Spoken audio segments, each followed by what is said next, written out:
नमस्कार साथियों, सभी को राम राम राधे राधे।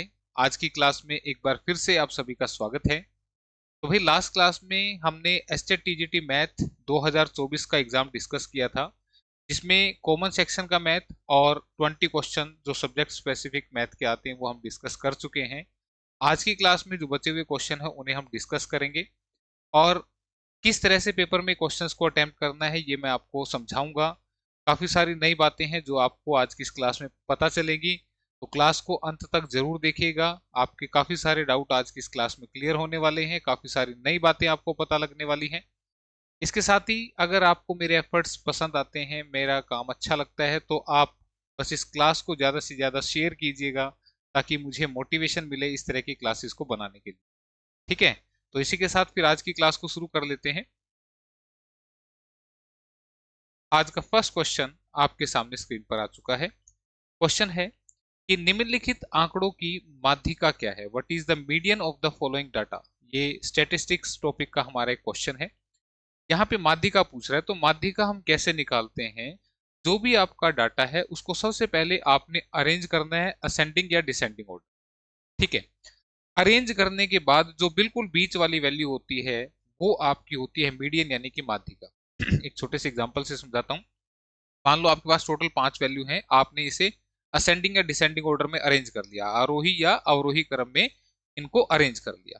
फिर अगर वैल्यू 5 है तो जो बिल्कुल बीच वाली वैल्यू आएगी अरेंज करने के बाद, जो बिल्कुल बीच में वैल्यू आएगी वो होगी आपकी मीडियन यानी कि माध्यिका। ठीक है भाई, अब इसी बात को फिर से सुनिएगा। अगर आपकी वैल्यू सिर्फ 4 है तो उस सिचुएशन में माध्यिका क्या मिडल वैल्यू होती है। माध्यिका तो यहाँ मिडल वैल्यू में आना चाहिए जो बिल्कुल इनके बीच में आएगी। लेकिन इस सिचुएशन में आप माध्यिका कैसे निकालेंगे। अगर आपकी संख्या 4 है यानी कि इवन नंबर्स में है, तो उस सिचुएशन में जो बीच वाली 2 वैल्यू हैं इनको प्लस करके 2 से डिवाइड करेंगे तब आपको माध्यिका मिलेगी। क्लियर है, ये मैंने आपको मीडियन निकालना सिखाया है। ठीक है, तो यहां पर देखिएगा टोटल 1 2 3 4 5 6 7 8 9 10, तो टोटल 10 वैल्यू हैं।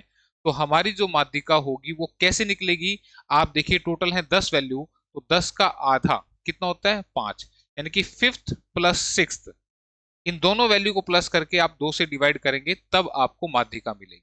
ठीक है, ये वही बात है जैसे ये 4 थी वैल्यूज, तो माध्यिका कैसे मिलती है। 4 का आधा 2, 2 का मतलब ये वाला नंबर, ये प्लस ये, इन दोनों को प्लस करके 2 से डिवाइड करेंगे, देन आपको मीडियन मिलेगा। ठीक है, तो ये तरीका है कि कौन कौन सी वैल्यूज ली जाती है। तो अब आपको पांचवा और छठा नंबर आपको चाहिए, तो सबसे पहले अरेंज करते हैं। इसमें देखिएगा सबसे छोटा नंबर जो है आपको कितना दिखाई दे रहा है 20।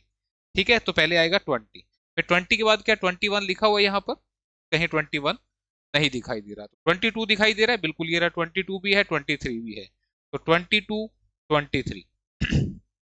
ठीक है, 23 के बाद 24 देखो कहीं है, 24 यहाँ पे नहीं दिखाई दे रहा। फिर क्या है 25 है हमारा, 25 भी है 26 भी है, 25 26। ठीक है भाई, उसके बाद 26 के बाद देखो 27 आ रहा है कहीं, 27 नहीं है, लेकिन 28 है, तो हम 28 लेंगे। ठीक है, बस इतना ही करना है। आगे वाली वैल्यूज को कोई जरूरत नहीं है आप उनको अरेंज करें। क्यों, क्योंकि मुझे पता है ये टोटल वैल्यूज थी 10। 10 नंबर का मीडियन कैसे निकलता है, 10 का आधा यानी कि फिफ्थ और सिक्स्थ, तो 1 2 3 4 5 6, तो ये और ये पांचवा नंबर है, ये छठा नंबर है। इन दोनों को प्लस करके 26 प्लस 28 करके 2 से डिवाइड करेंगे तो आपको मिलेगा मीडियन यानी कि माध्यिका। ठीक है भाई, तो कितना बनेगा 8 6 14, 2 2 4 और 1 5, 54/2, आंसर इज 27। ठीक है, तो 27 आपका आंसर ऑप्शन नंबर 2 में लिखा हुआ। क्लियर है, यहां तक मेरे ख्याल से क्वेश्चन समझ में आया होगा, कोई मुश्किल नहीं थी। ठीक है, बस तरीका आप याद रखिएगा कि मीडियन कैसे निकाल। चलते हैं फिर नेक्स्ट क्वेश्चन की तरफ। नेक्स्ट क्वेश्चन आपका 112 नंबर।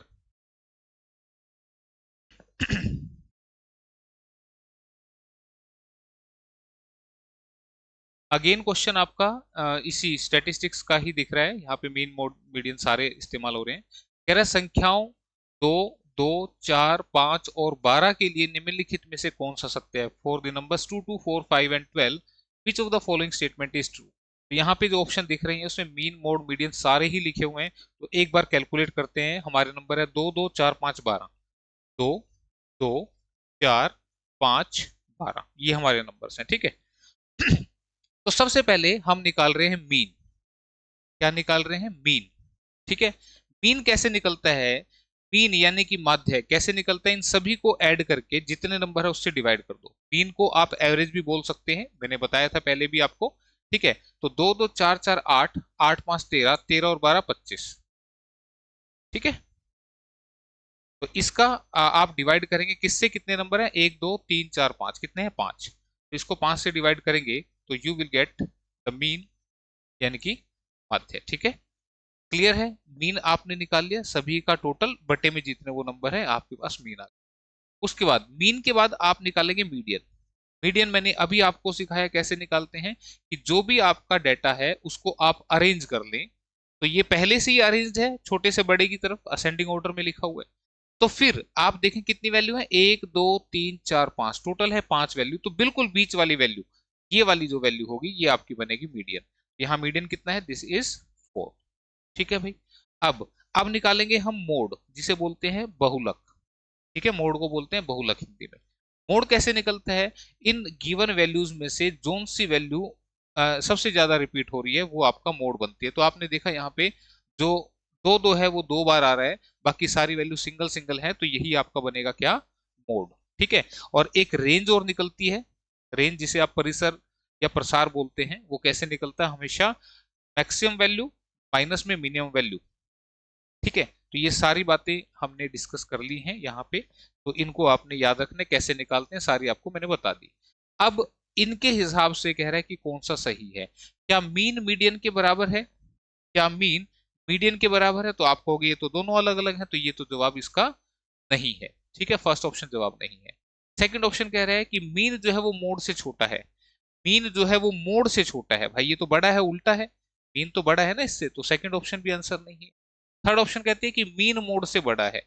मीन जो है वो मोड से बड़ा है, हाँ बिल्कुल, पांच जो है वो इससे बड़ा है, तो यही हमारा जो है बिल्कुल सही आंसर है। ठीक है, तो इसका जो आंसर बनेगा ऑप्शन थर्ड बनेगा। क्लियर है? ये सारी बातें आपने याद रखनी है, कहीं ना कहीं ये बातें दोबारा से इस्तेमाल होती हैं, तो अगर आप याद रखेंगे तो फिर आगे कोई और नया क्वेश्चन आएगा तो आप उसमें इसको अप्लाई कर सकते हैं। ठीक है, तो चीजों को याद रखना जरूरी है। नेक्स्ट क्वेश्चन की तरफ बढ़े।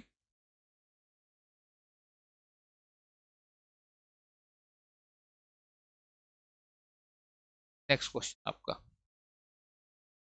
ठीक है, हाँ जी।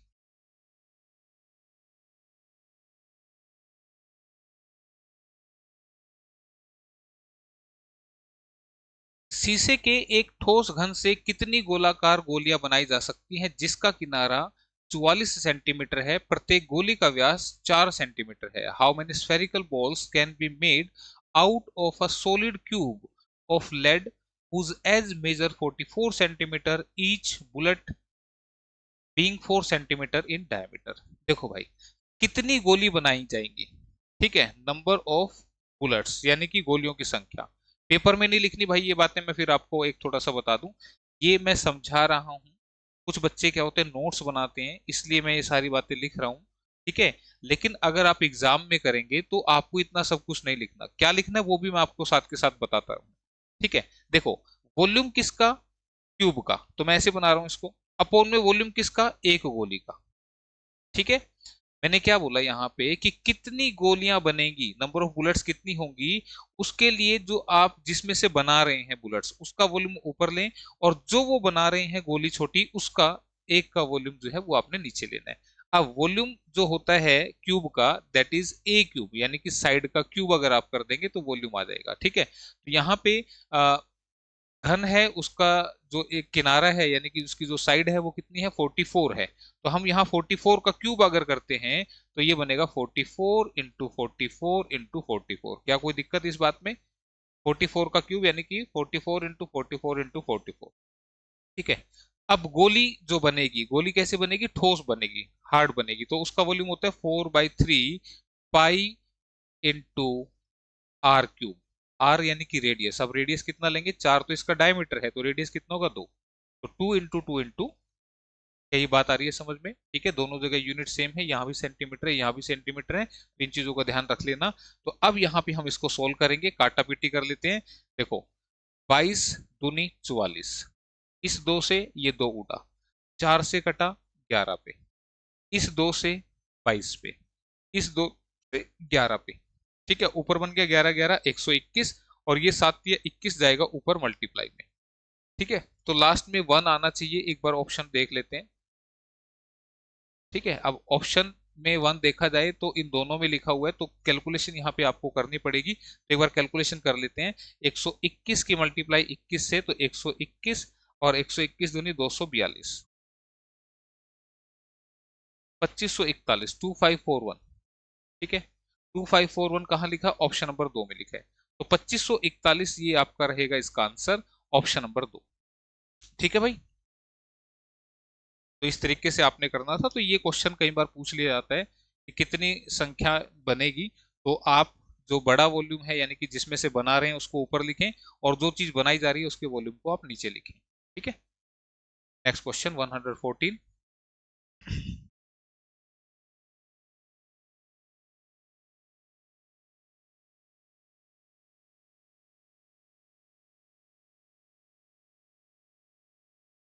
1:1/5, ब्रैकेट में 1:1/6, और ये इस तरह के पैटर्न है 1:1/1, सॉरी 1 बोल दिया मैंने, 1-1/5, 1-1/6, और ऐसे अप टू 1-1/100 तक ये दिया हुआ है।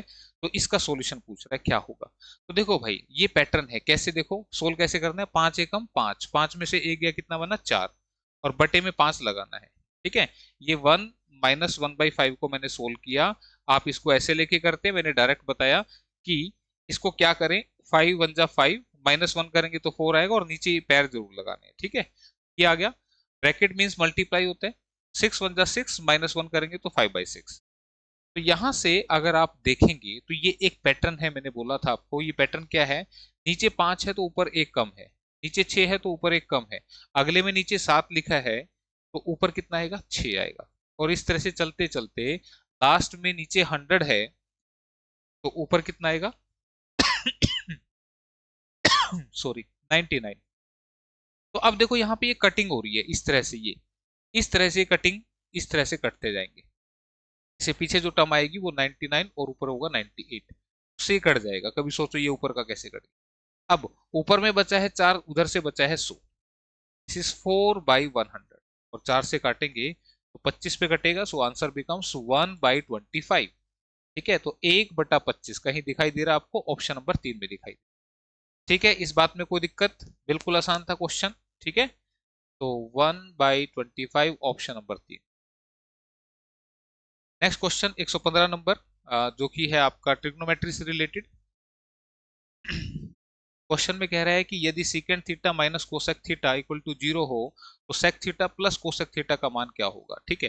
तो इसको कैलकुलेट करने के लिए भाई सबसे पहले ना आपको एक टेबल आनी चाहिए। वो टेबल क्या होती है, कैसी होती है, मैं थोड़ा सा आपको समझा दूं इस चीज को। वो टेबल जैसी आएगी तो उससे कई सारे क्वेश्चंस में आपको हेल्प मिलेगी। तो कैसे बनती है टेबल, ध्यान से सुनना। टेबल बनाने के लिए सबसे पहले तो आपने यहां पे लिखना है साइन थीटा। क्या लिखना है, साइन थीटा।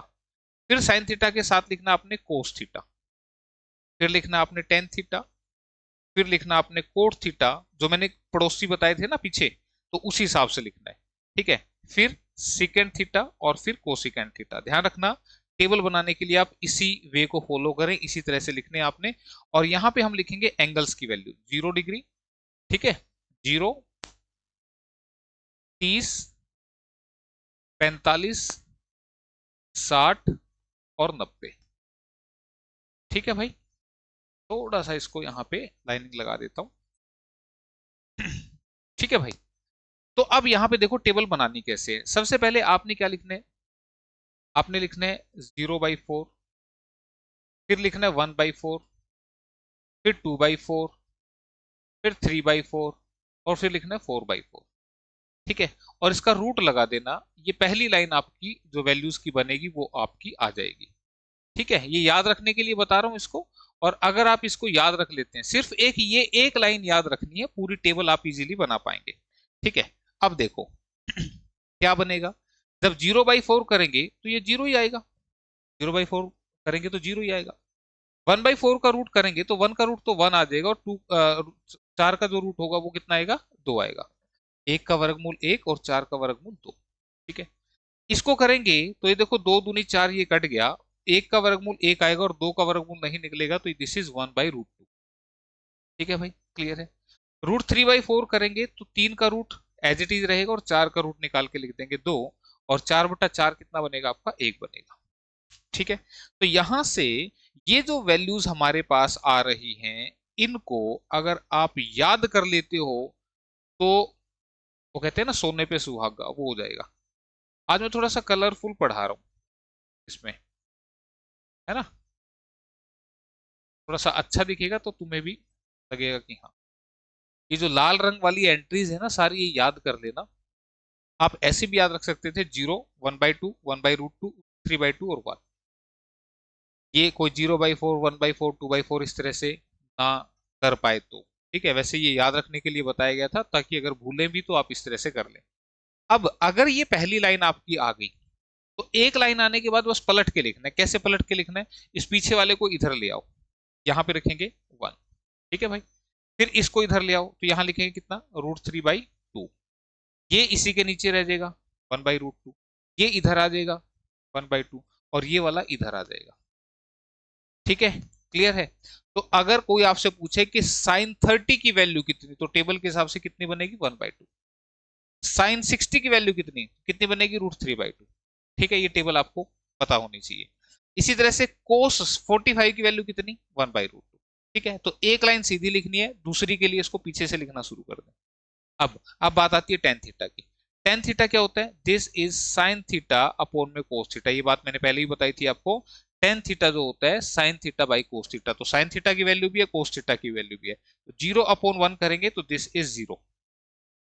1/2 अपॉन में √3/2 करेंगे तो 2 से 2 कट जाएगा, बचेगा कितना, 1/√3। फिर ये 1/√2 1/√2 डिवाइड करेंगे कितना बनेगा, 1। √3/2 को 1/2 से डिवाइड करेंगे तो नीचे से 2 से 2 कट जाएगा, दिस इज 3।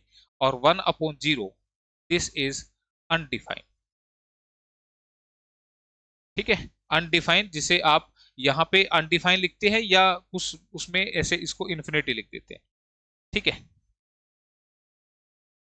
ठीक भाई, क्लियर है ये बात। तो 1/0, कोई किसी को लगे कि इन्फिनिटी होता है तो हमने इन्फिनिटी भी लिख दिया, बट दिस इज अनडिफाइंड। क्यों, क्योंकि जब हम जीरो का टेबल चलाएंगे, मतलब जीरो का टेबल चलाना है जब तक 1 नहीं आता, तो 0 1 जा 0, 0 2 जा 0, 0 3 जा 0, तो वो चल ही नहीं रहा, तो इसलिए दिस इज अनडिफाइंड। तो आप यहाँ पे इन्फिनिटी कर सकते हैं। ठीक है, अब ये लाइन लिख दी, फिर से एक लाइन आने के बाद इसको उलट के लिख दो। यहां से क्या लिखेंगे, इन्फिनिटी, पहले आ गया, फिर ये √3 आ जाएगा, फिर ये 1 के नीचे 1, यहाँ पे 1/√3, और ये वाला 0 यहाँ पर। ठीक है भाई, क्लियर है यहाँ तक बात समझ में। ये जो मैं सिखा रहा हूँ ना, इससे कई सारे क्वेश्चन आपके सोल्व होंगे, इसलिए ये आनी चाहिए। ठीक, अब बात करते हैं सीकेंट थीटा का। सीकेंट थीटा मैंने बताया था इस कोस का उल्टा होता है। तो सीकेंट थीटा कोस का उल्टा होता है, तो जो कोस की वैल्यू उसको उलट के लिख दो, यानी कि ये 1 है तो इसको 1/1 लिखेंगे तो ये 1 ही रहेगा। √3/2 है तो दिस इज 2/√3। ये 1/√2 है तो ये √2, ये 1/2 है तो ये 2, और ये 1/0, दिस इज अगेन इनफिनिटी। उलट के लिखना है ना इस कोस वाली वैल्यू को। सीकेंट थीटा क्या है, दिस इज 1/में कोस थीटा, तो कोस वाली वैल्यू को 1/1 करेंगे 1 आएगा, इसको पलट देंगे 2/√3, ये √2, ये 2, और ये 1/0 अनडिफाइंड, यानी कि फिर से इन्फिनिटी। फिर से इस लाइन को पलट के लिख दे, ये यहाँ पे 2, यहाँ पे √2, यहाँ पे 2/√3, और यहाँ पे 1। ये आपकी पूरी टेबल हो चुकी है भाई। ठीक है, तो यहां से अगर ये टेबल आप लोग बनाना सीख गए हो, तो इस टेबल में अगर मैं आपको दिखाऊंगा, ये वाली जो लाइन है, इसी का रोल है यहाँ पर। इस लाइन में हालांकि पीछे भी एक क्वेश्चन आया था जिसमें मैंने बताया था कि टेंजेंट 45 भी 1 होता है और कोट 45 भी 1 होता है, इसलिए थीटा को 45 ले लो, ये बात बताई थी मैंने। तो जैसे ये सेम है, ऐसी साइन और कोस भी 45 पे सेम होते हैं, और सीकेंट और कोसिकेंट भी 45 पे सेम होते हैं। ठीक है भाई, क्लियर है। इतनी बात अगर आपको समझ में आ गई, तो अब क्वेश्चन देखो क्या कह रहा है कि secant theta minus cosecant theta 0। इसका मतलब थीटा की वैल्यू अगर मैं 45 रख दूं तो सीकेंट 45 कितना बनेगा, √2। कोसेक 45 कितना बनेगा, √2। तो √2 माइनस √2 कितना आ गया, 0 आ गया। क्लियर है। इसका मतलब यहां से मुझे पता लग गया कि जो थीटा है वो मुझे क्वेश्चन में कितना रखना है, 45 डिग्री। ये बात आई समझ में। ठीक है, तो अगर थीटा मुझे 45 इससे पता लग चुका है, तो हमें इसकी वैल्यू बतानी है। तो सीकेंट 45 कितना बनेगा, दिस इज √2 सेकेंड 45 ये भी बताया मैंने निकाल के यहाँ पे, ठीक है। सेकेंड 45 √2 और cosecant 45 is again √2 and answer becomes 2√2। तो देखो अगर टेबल आती थी तो कितनी देर का क्वेश्चन था, जस्ट इतना सा ही आपको करना था इसमें। और आंसर जो अगर हम देखें इसका कहां लिखा है, ऑप्शन नंबर 4 में लिखा हुआ है। क्लियर है, बात समझ में आई होगी। तो इस टेबल को भाई कर लेना अच्छे से, तभी आप इस तरह के क्वेश्चंस को आगे सोल्व कर पाएंगे, ठीक है। तो इसी के साथ बढ़ते हैं फिर अगले क्वेश्चन की तरफ, 116।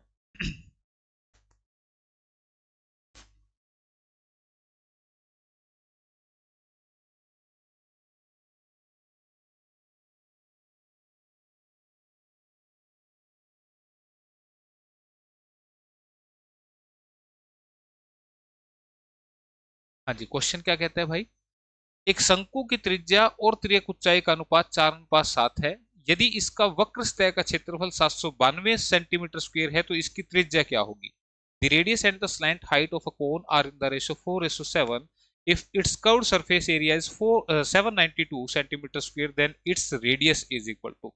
देखो भाई, ये है आपका कोन यानी कि शंकु, ठीक है। इसमें क्या बोला, इसकी त्रिज्या यानी कि रेडियस, ये है इसका रेडियस, ये है इसकी परपेंडिकुलर हाइट और ये है इसकी स्लैंट हाइट। ये इसकी स्लैंट हाइट होती है भाई, इसको एल बोलते हैं, ठीक है। तो इसको मैं मिटा दूं यहाँ पे, तिर्यक ऊंचाई उसने बोल दिया स्पेशली, मैं इसकी बात कर रहा हूँ। वो जो है 7, यानी कि ये कितनी है 7, तो ये 7x हो गई, 4x हो गई और ये 7x हो गई। क्यों, क्योंकि यहाँ पर ये रेशियो दे रखा है, ठीक है भाई। हालांकि रेशियो में बिना एक्स के भी काम चला सकते हैं, लेकिन गलती ना हो इसलिए एक्स भी लगा लोगे तो कोई दिक्कत वाली बात नहीं है यहाँ पे। तो कोन का रेडियस और उसकी स्लैंट हाइट का रेशियो 4:7 दे रखा था। इसके वक्र सतह का क्षेत्रफल, वक्र सतह का क्षेत्रफल कौन सा होता है, जैसे मैंने आपको कोन दिखाया था तो ये कोन है। अगर मैं बोलूं कि इसके इस पोर्शन पे पेंट कर दो तो ये इसका वक्र सतह होती है, ठीक है। कर्व्ड सरफेस एरिया होता है, ठीक है भाई। और टोटल सरफेस एरिया की बात करें तो फिर इस पर भी पेंट करना पड़ेगा। तो फिलहाल यहां पेंट करना है, और ये वाला जो पोर्शन होता है, this portion is equal to pi R L, ठीक है। तो ये पाई आर एल, ये वाला पोर्शन जो है, इसका जो एरिया आपको देखा है दिस इज 792। तो यहां से वैल्यू रखेंगे, पाई 22/7 हो गया। रेडियस की वैल्यू कितनी होगी 4, ठीक है, 4x। और एल की वैल्यू कितनी होगी 7x, दिस इज 792। तो देखो सीधा सीधा क्वेश्चन दे रखा है आपको, अगर आप मेंसुरेशन के फॉर्मूले याद कर लेते हो तो क्वेश्चन सीधे सीधे मिलेंगे आपको, ठीक है भाई। तो काट लेते हैं भाई से, 7 से 7 कटा, 4 से काटूंगा तो 4 एकम 4, 4 निमी 36 और 4 अट्ठे 32, ठीक है। इससे काटूंगा तो 9 पे कट रहा है पूरा, ठीक है। तो यहां से x इंटू एक्स स्क्वेयर की वैल्यू 9 आ गई। अगर मैं x ना लगाता तो फिर मुझे दिखता कि 1 की वैल्यू 9 आ गई, तो इसलिए x लगाना यहाँ पे जरूरी है क्योंकि मल्टीप्लाई थी। तो x 9 आ गया, तो x की वैल्यू कितनी आएगी, x की वैल्यू आ गई 3, ठीक है। x हमें मिल चुका है 3, क्लियर है यहाँ तक। तो x 3 मिल गया, तो उसने यही पूछा था तो इसकी त्रिज्या कितनी होगी, तो रेडियस आपसे पूछ रहा था। तो अगर ऑप्शन की बात हम करें, एक मिनट, हाँ x की वैल्यू 3 आ गई, तो रेडियस आपसे पूछ रहे, सिर्फ रेडियस पूछा। तो x 3 है तो त्रिज्या बनेगी 4 गुना 3 12 सेंटीमीटर, ठीक है भाई। तो देखो ऑप्शन, ये आपके ऑप्शन थे, आंसर ऑप्शन नंबर 4 में लिखा है। क्लियर है, बात आ गई समझ में आपको, किस तरीके से क्वेश्चन आपने करना था। तो इजी था क्वेश्चन, बस फॉर्मूले आपको पता होने चाहिए। और बस ये ध्यान रखना कि रेडियस पूछा है कि डायमीटर पूछा है। व्यास पूछा है तो फिर उसके हिसाब से 12 का डबल 24 आ जाएगा, ठीक है। क्लियर, तो x की वैल्यू निकाल के यहाँ पे मल्टीप्लाई कर देना। नेक्स्ट क्वेश्चन की बात करते हैं, 117 नंबर।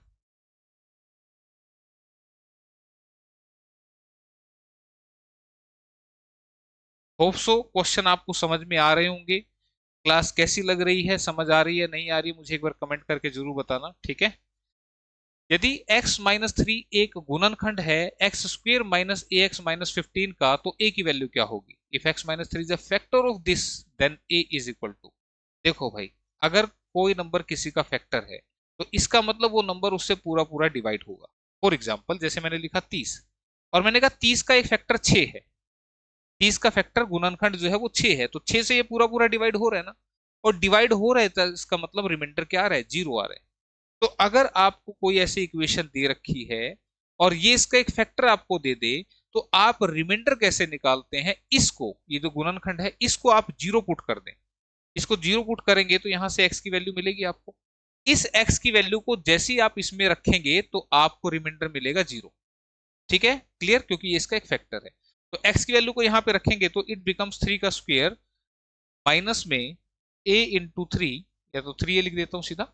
एक्स की वैल्यू 3 लेनी है ना हमने एक्स की वैल्यू 3 लेंगे तो सीधा 3 इंटू ए हो गया, और माइनस के 15, ये आपको क्या देगा, जीरो। तो इक्वल टू जीरो लगाना है आपने, यानी कि जब इसमें एक्स की वैल्यू को रखूंगा तो मुझे यहाँ से रिमाइंडर यानी कि शेषफल मिलेगा, जो कि किसके बराबर होगा, जीरो के बराबर। ये बन गया 9 माइनस 3 ए माइनस 15। इस 3 ए को उधर ले जाते हैं तो ये क्या बनेगा, प्लस का हो जाएगा, ये उधर जाके प्लस हो जाएगा, और 9 में से 15 गए तो माइनस के 6। और ए की वैल्यू के लिए जब इसको कटिंग करेंगे तो ए इज इक्वल टू माइनस के 2 कहाँ लिखा है, ऑप्शन नंबर 1 में लिखा है। ठीक है, कोई मुश्किल नहीं थी, आसान था, क्लियर। तो याद रखना इस बात को कि कैसे आप रिमाइंडर जब निकालते हैं तो कैसे आप निकालते हैं। नेक्स्ट क्वेश्चन आपका, नेक्स्ट क्वेश्चन कहता है कि यदि a की वैल्यू 4 है, b की 6 है, तो इसका मान क्या होगा। तो भाई सीधा रख दो, बस आंसर आ जाएगा। ठीक है, a की वैल्यू 4 लेनी है तो a की वैल्यू 4 रखूंगा तो 4/4, ये तो एक ही हो गया, under the root 4b², b की वैल्यू 6 लेनी है तो 4 इंटू 6 का स्क्वायर माइनस में a² यानी कि 4 का स्क्वायर। बस ये तो 1 हो गया कट के।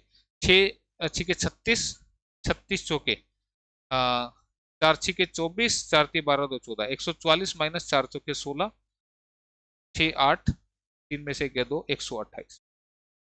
ठीक है भाई, क्लियर है, 128 आ गया। लेकिन अब ऑप्शन देखोगे तो वहां पे पूरा इसको खोल के दे रखा है, तो इसको मैं कहूंगा 64 दूनी 128, और 64 का रूट निकालेंगे तो 8 बनेगा, 8 रूट 2।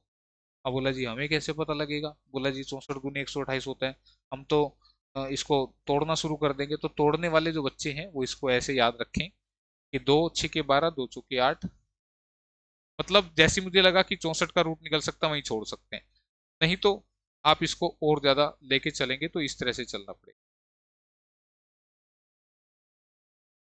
ठीक है, और वर्गमूल में जैसे ये क्या है, 4, 4 का वर्गमूल होता है 2, ये भी क्या है 4, 4 का वर्गमूल 2, ये भी 4, इसका वर्गमूल 2, 2 दूनी 4 दूनी 8, 8 तो ये बाहर आ गया क्योंकि इसका वर्गमूल पूरा पूरा निकल जाएगा ना, और ये वाला जो है ये अंदर रह जाएगा। ठीक है, तो स्क्वायर रूट निकालना था तो हमने इसके फैक्टर कर लिए, आप जिस भी तरीके से कंफर्टेबल हो।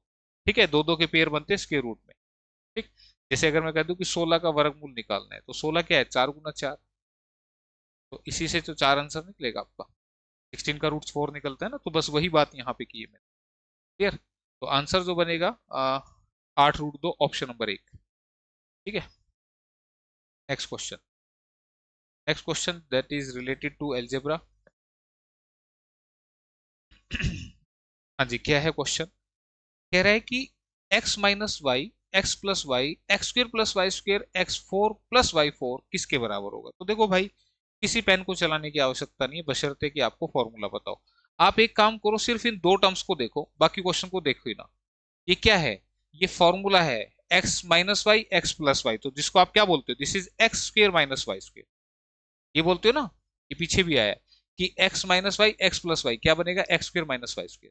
आगे में क्या लिखा हुआ है, x² प्लस में वाई स्क्र, आगे में ये लिखा हुआ है ना, ये देखो अगली टर्म इसमें मैंने ले ली। तो ये फिर से क्या हुआ, a minus B, a plus B, फिर से ऐसा हुआ ना। ध्यान से सुनो मेरी बात, जैसे यहाँ पे a minus B, a plus B है, तो आप बोलते हो a² माइनस बी स्क्र। ठीक है, तो फिर से क्या है, ये इसको a minus B, a plus B, वही चीज बन रही है। तो इसको फिर से क्या लिखोगे, a² माइनस बी स्क्र, तो a² यानी कि बनेगा x4 माइनस y4, यानी कि जब इसको सोल्व करोगे तो ये बन जाएगा, क्योंकि ए स्क्र यानी कि जैसे हमने यहाँ पे किया था ना, a² यानी कि, या मैं इसको एक्स वाई की टर्म्स में बोलता हूँ ताकि आप कंफ्यूज ना हो। ध्यान दीजिएगा, x² माइनस वाई स्क्र ये इक्वल होता है किसके, x माइनस वाई और x प्लस वाई के। ठीक है, ये जो पहली दो टर्म्स है इनसे क्या मिला हमें, x² माइनस वाई स्क्र, यानी कि ये मिल गया। फिर मैंने अगली टर्म को नीचे उतार लिया, वो ये रखी है। ठीक है, फिर से ये क्या बन गया, ये इसी फॉर्मेट का बन गया, x minus Y, X plus Y. तो इससे आप क्या लिख देते हैं, x² यानी कि इसका स्क्वायर करेंगे तो x4 बनेगा, इसका स्क्वायर करेंगे तो y4 बनेगा। ठीक है, फिर से अगली जो है उसको आप इस तरह से लिख देंगे, x4 y4 आगे लिखे है ना, ये लास्ट, इसको भी उतार लो। फिर से क्या करोगे, अब ये क्या बनेगा, फिर से यही बनेगा इस तरह से, तो इसका स्क्वायर करेंगे तो x की पावर 8 बनेगी और यहां से y की पावर 8 बनेगी। ये बात आपने ध्यान रखनी है, कभी 4 चौके 16 कर दो फिर गलत होगा, क्योंकि ये स्क्वायर बनता है, तो स्क्वायर करेंगे तो x4 का स्क्वायर करेंगे तो इट बिकम्स 4 टू जा 8। ठीक है, तो x8 minus y8 option number 3 में सजा रखा है। तो पेन नहीं चलाना था, जस्ट माइंड में ही कैलकुलेट करनी थी ये सारी चीजें, तो 119 का जो आंसर बनेगा ऑप्शन नंबर 3 बनेगा। क्लियर है, मेरे ख्याल से सारी बात समझ में आई होगी, तो ये करना था आपने इसमें। नेक्स्ट क्वेश्चन की तरफ बढ़ते हैं।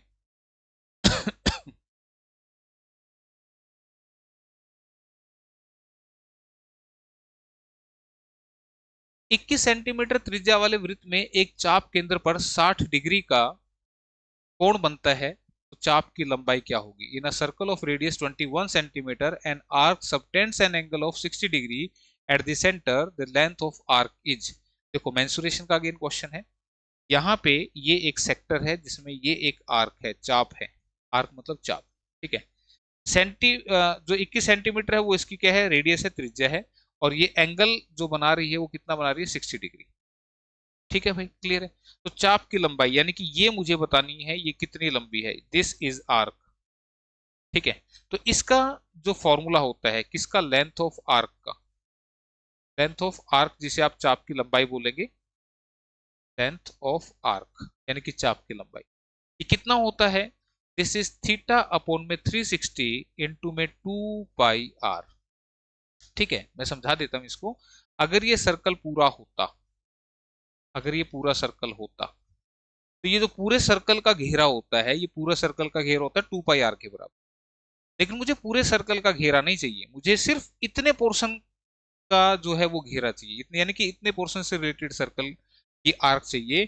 तो वो थीटा बाई 360 यानी कि 60 बटे, ये पूरा चक्कर जो होता है, पूरी परिक्रमा 360 की होती है, इस 360 की परिक्रमा से सिर्फ 60 वाला पोर्शन निकालना है। ठीक है, यानी कि थीटा जो है हमारा दैट इज 60 डिग्री, यानी कि सिर्फ इस पोर्शन का। ठीक है, पाई कितना होता है, 22/7, 22/7, और रेडियस कितना दे रखा है क्वेश्चन में, 21। तो काट दो, 60 × 360, 7 से 3 पे कटा, 2 × 6 कटा, कितना आ गया, 22 आ गया।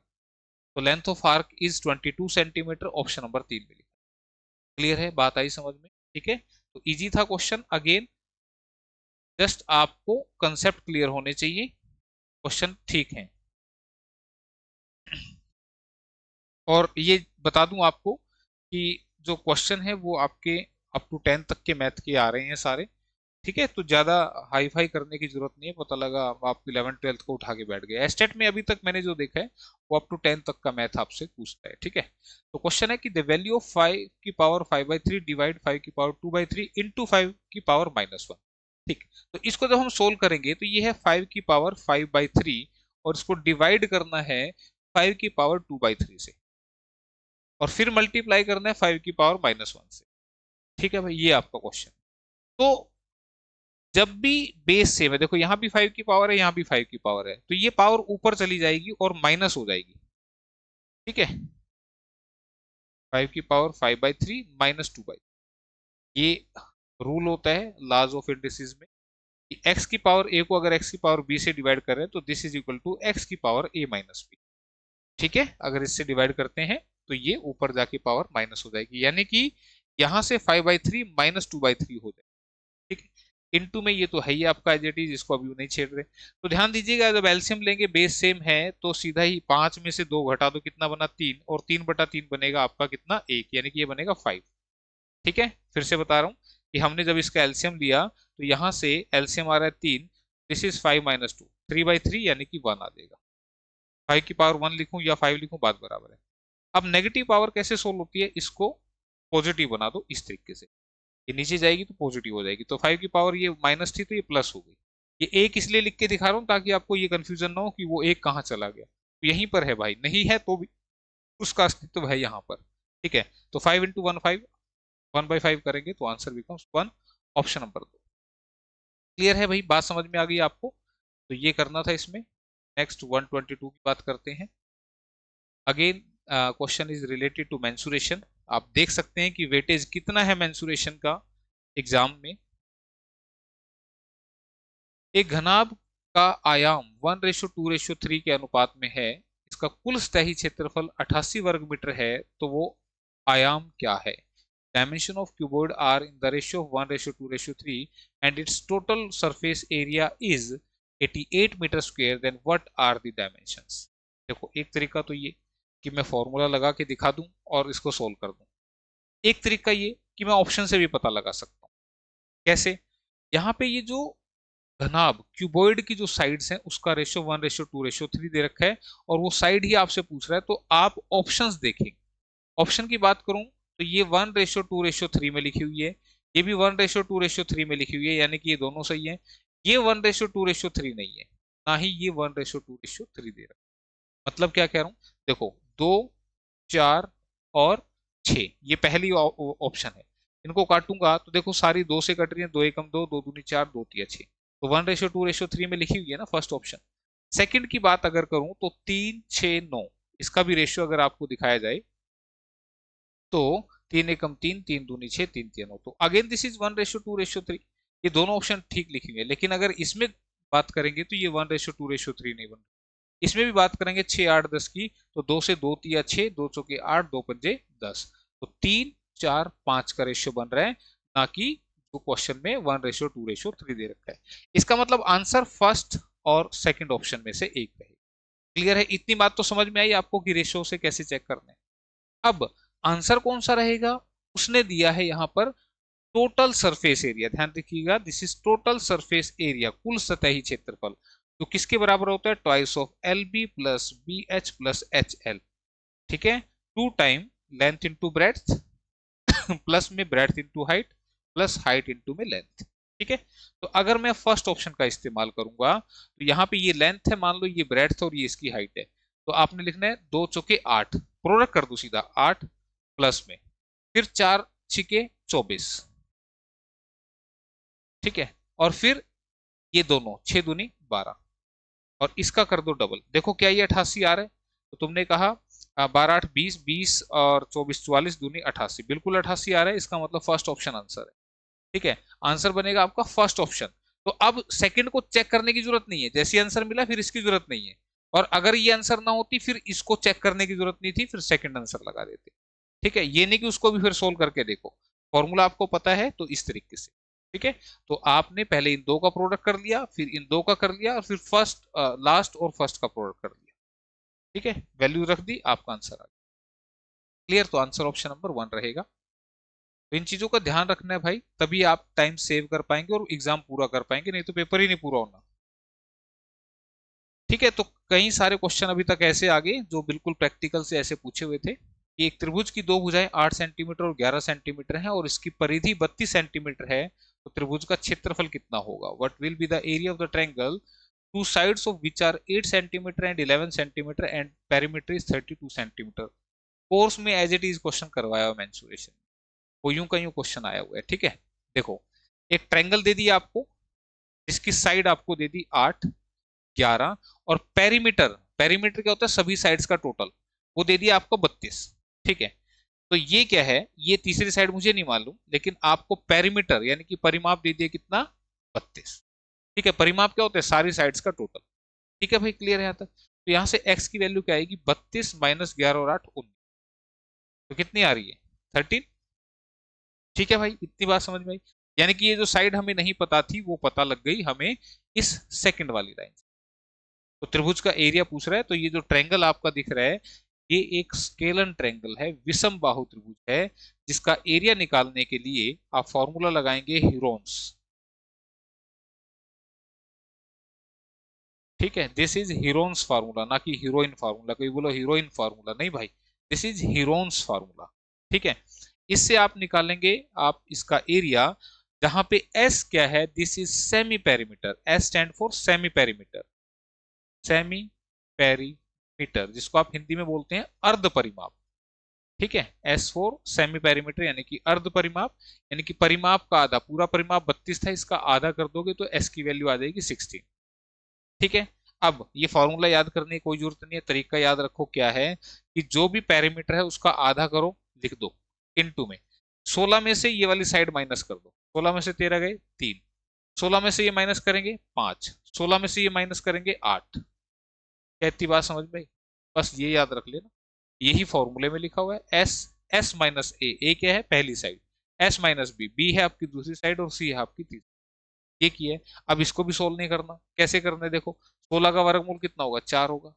8 का वर्गमूल नहीं निकलता, लेकिन 8 के टुकड़े ऐसे तोड़ दो कि जिसका वर्गमूल निकल जाए मैक्सिमम का, स्क्वायर रूट निकाल देंगे ना। तो 4 का स्क्वायर रूट कितना होगा, 2। अब जो बच गया 3 5 2, इसकी मल्टीप्लाई करके लिख दो, 3 पंजे 15 दूनी 30। ये सर्कल मैंने इसलिए किया ताकि आपको पता लग जाए बाहर आ चुके हैं। तो आंसर बिकम्स 8 रूट 30, 8 वर्गमूल 30, 8 रूट 30। ऑप्शन नंबर 3 में से जा रहा है। क्लियर है, बात आई समझ में, कोई मुश्किल नहीं है, बशर्ते एक तरीका फॉर्मूला पता हो।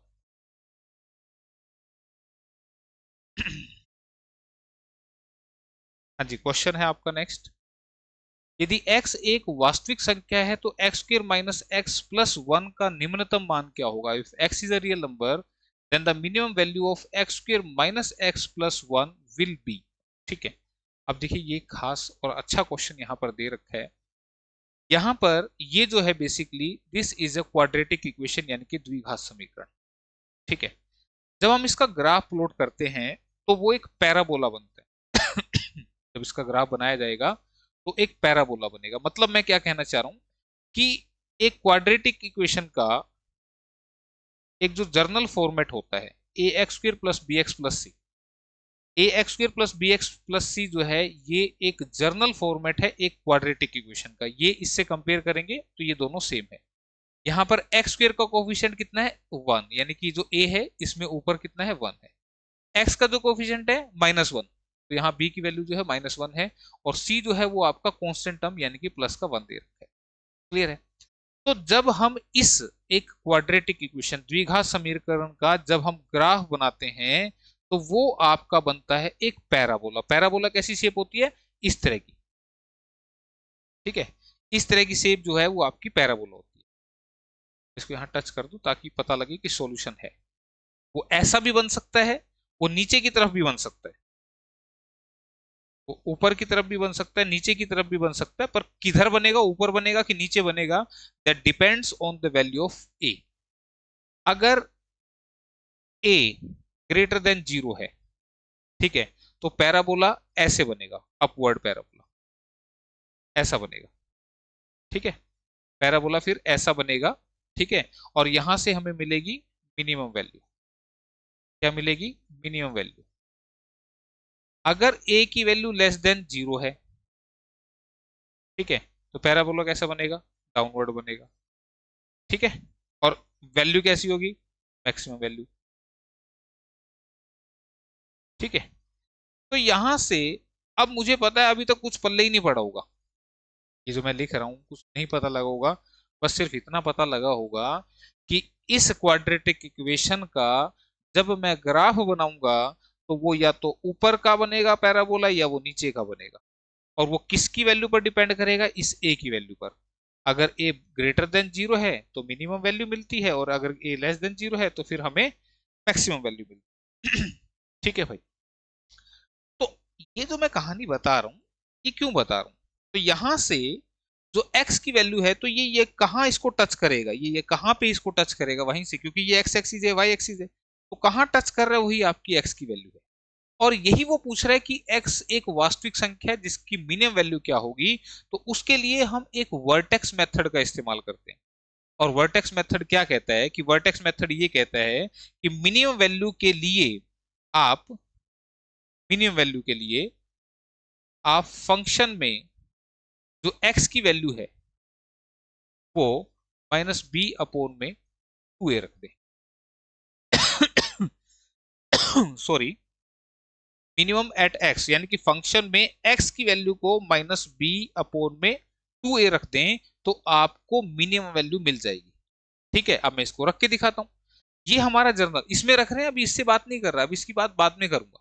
इससे अभी कोई बात नहीं हो रही, इससे बाद में बात करेंगे। फिलहाल मिनिमम वैल्यू के लिए वर्टेक्स मेथड के हिसाब से फंक्शन की वैल्यू, ठीक है, फंक्शन इन एक्स, ये एफ एक्स का मतलब है फंक्शन इन एक्स, एक्स की वैल्यू क्या रख दे, -b/2।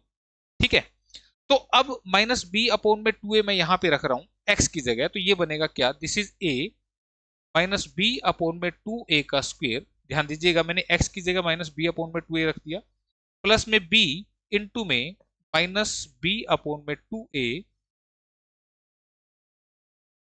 एंड प्लस में c।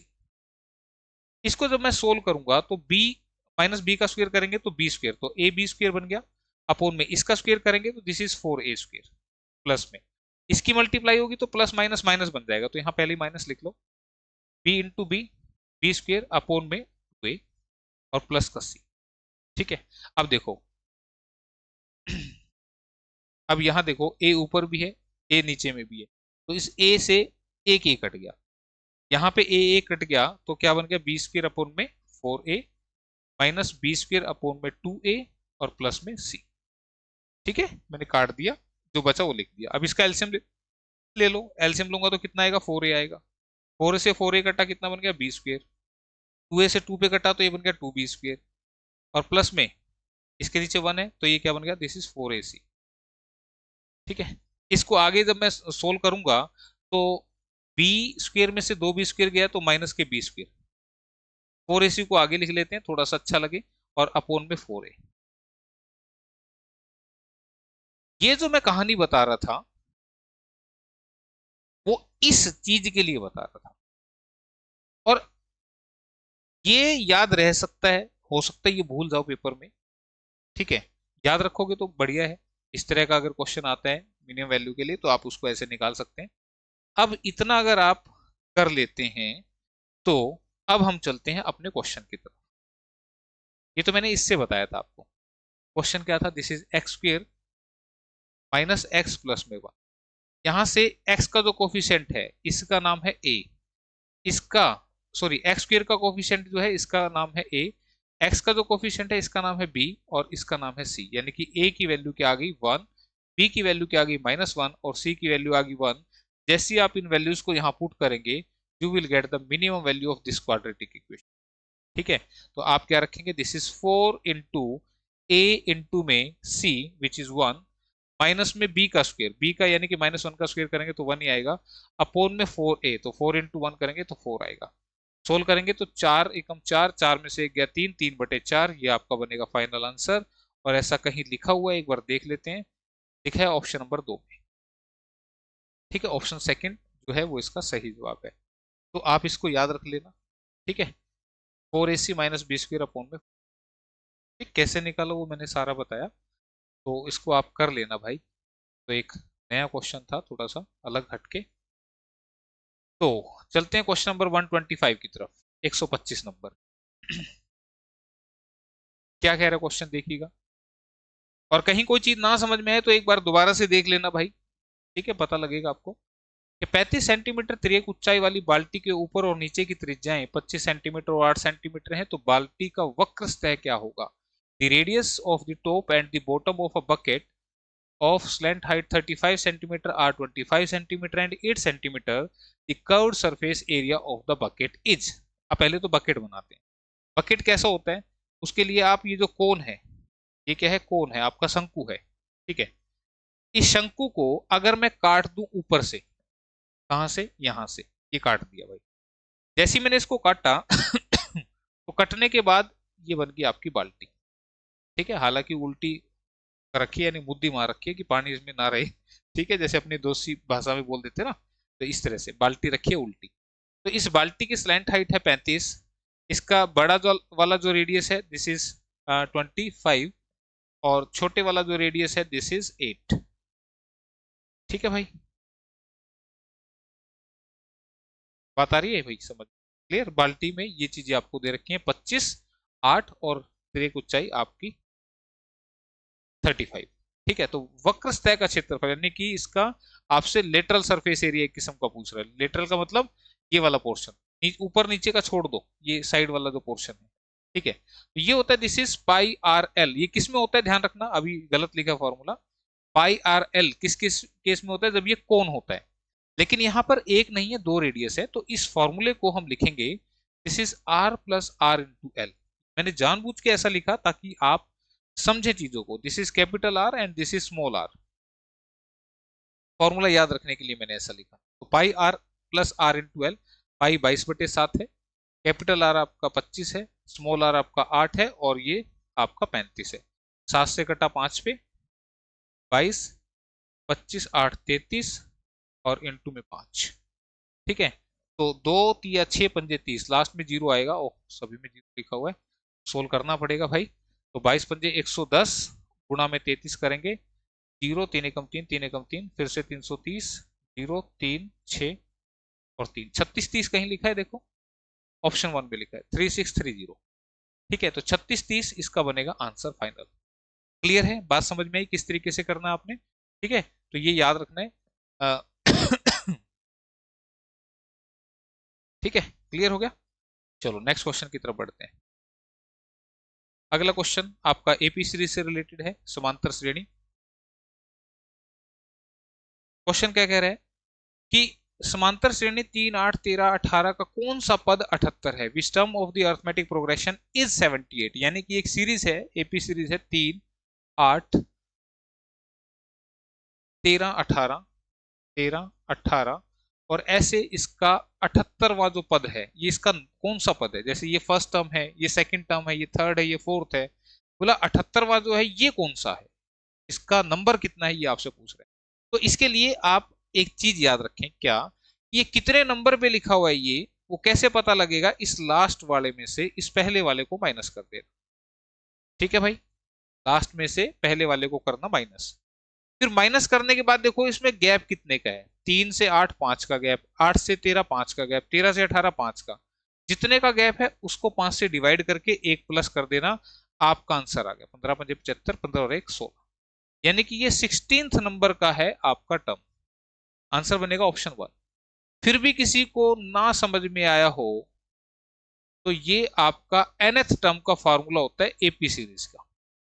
ठीक है, और यही मैंने यहां पे लगाया, मैं दिखा भी देता हूं। nth टर्म यानी कि लास्ट टर्म, ये क्या है आपकी 78, ए है आपका first term which is 3, N है आपकी नंबर ऑफ टर्म जो कि मुझे मालूम नहीं है, और डी है इनका डिफरेंस। 3 से 8 गया कितना, 5 का डिफरेंस। सॉरी 3 से 8 नहीं, 8 में से 3 गया 5, यानी कि 3 से 8 कैसे मिल रहा है, प्लस 5 करके मिल रहा है ना, तो ये डिफरेंस होता है आपका।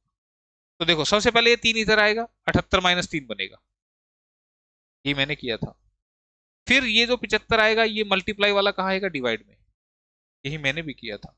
और फिर ये माइनस जो है इधर से इधर आएगा, इट बिकम्स +1, और यही है वैल्यू आपकी एन की। क्लियर है, बात समझ में आ गई। यही करना था इस क्वेश्चन के अंदर। ठीक है, एक मिनट देख लें भाई, हथियार खाली ना हो गया हो। तो right answer is 16th, option number 1। Next question simplification का एक बेसिक सा क्वेश्चन है।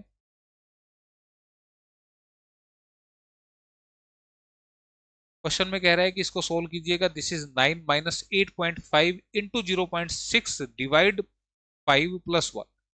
तो आप देखिए सबसे पहले क्या सोल्व होता है, डिवीजन सोल्व होती है, यानी कि 0.6 को डिवाइड करना है हमने 5 से। क्या ये बात आ रही है समझ में, कोई दिक्कत तो नहीं।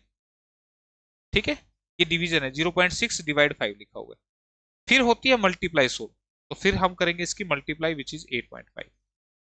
और फिर होता है आपका प्लस माइनस, यानी कि 9 माइनस और लास्ट में प्लस का 1। बस ये करना था आपने। देखो इसका पॉइंट हटाऊंगा नीचे 10 लगेगा, इसका पॉइंट हटाऊंगा तो नीचे 10 लगेगा।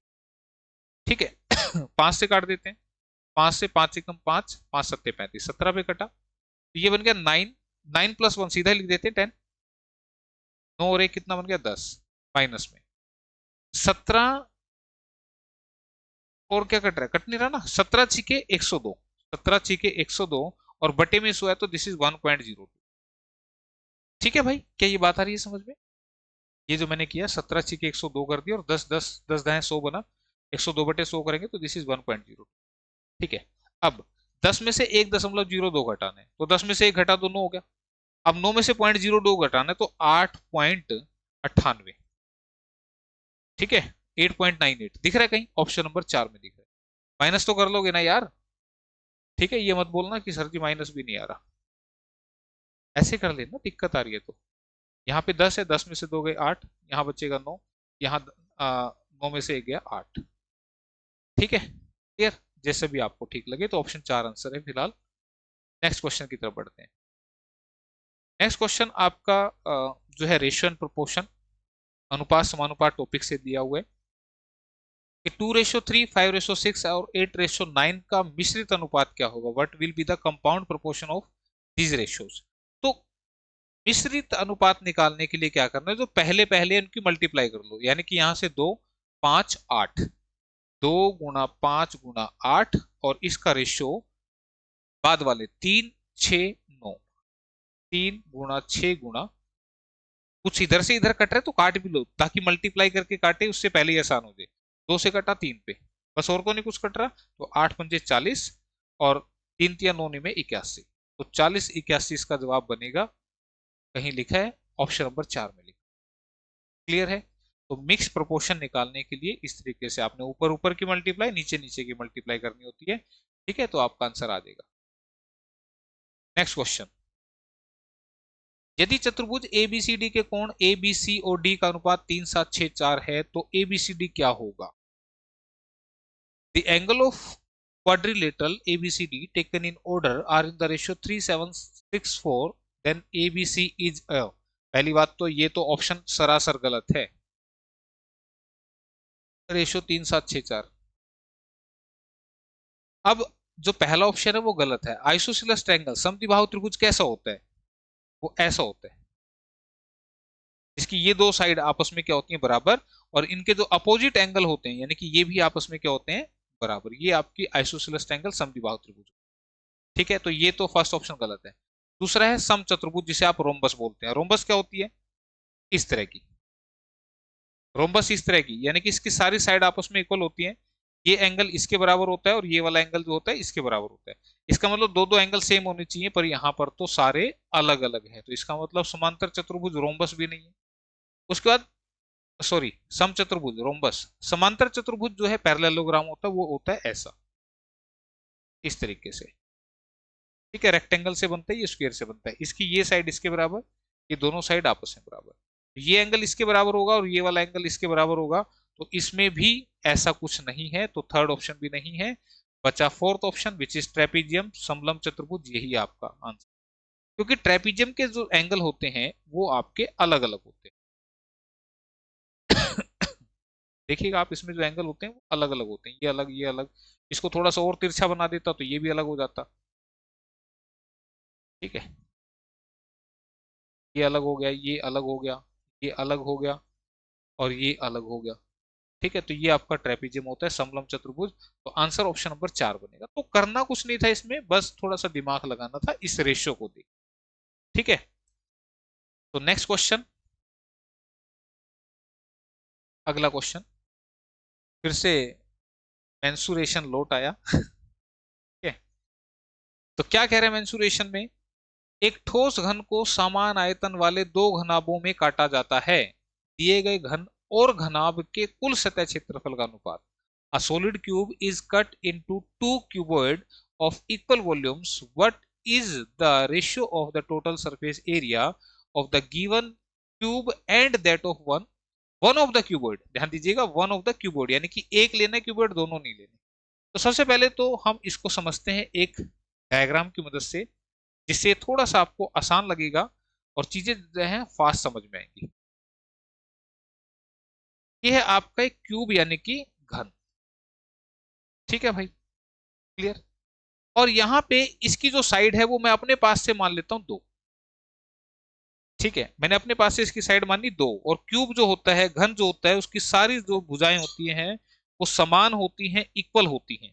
मैं एक इसका डेमो भी निकाल लेता हूँ, डमी निकाल लेता हूँ। ये इस तरह का होता है। ठीक है, ये डब्बा बना रखा है मैंने। इसकी सारी साइड सेम होगी, जितना फेस ये आपको दिखाई दे रहा है उतना ही ये वाला फेस होगा, उतना ही ये फेस, उतना ही ये फेस, सारे फेस आपस में बराबर होते हैं। ठीक है, तो ये बेसिकली स्क्वायर वाले फेस होते हैं, सारे वर्गाकार फेस होते हैं। तो मैंने अपने पास से साइड 2 मान ली। ये मत बोलना कि सर ये 2 कहां से आ गया, 2 तो कहीं लिखा ही नहीं हुआ, मैंने अपने पास से लिया है। ठीक है, ताकि थोड़ा सा क्वेश्चन आसान हो जाए। ठीक, तो इसमें इसको काट दिया बीचों बीच, बीचों बीच काटूंगा तो ये कुछ इस शेप में बन जाएगा भाई।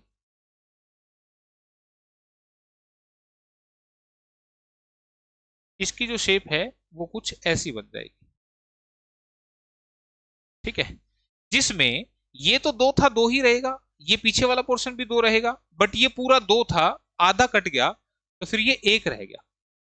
क्या ये बात आ रही है समझ में? यही बात है बस जो आपको समझनी थी, ये समझ में आ गई तो फिर यहां कोई दिक्कत नहीं है। अब बात करते हैं टोटल सरफेस एरिया की। तो इसका टोटल सरफेस होता है 6 टाइम्स साइड, 6 टाइम्स साइड। और इसका जो सरफेस एरिया होता है total surface area, this is twice of L B, B H and H L. ठीक है, बस इतना सा करना था आपने। अब क्वेश्चन आपके सामने आ चुका है। बस ये साइड जो मैंने ली थी आप ऐसी ले लेना जिसका आधा इजीली हो जाए। आप 2 लेना, 4 लेना, 6 लेना, उसका आधा जो है इजीली हो जाएगा। ठीक है, ताकि ये पोर्शन आपको पता लग जाए। ठीक है, ये बात समझ में आ गई। ठीक, अब इसका टोटल सरफेस एरिया निकालेंगे। दिस इज 6 टाइम्स साइड,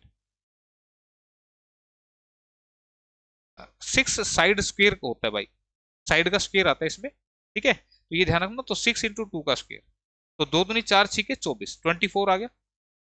इसका रेशियो निकालना है हमें इसके साथ, तो ये बन गया ट्वाइस ऑफ एल बी, यानी कि 2 गुणा 2 कर दो 4, 2 गुणा 1 कर दो 2, और फिर 1 गुणा 2 कर दो। पीछे भी मैंने किया था, बताया था आपको, ये L B, B H, H L. ठीक है, वही किया है।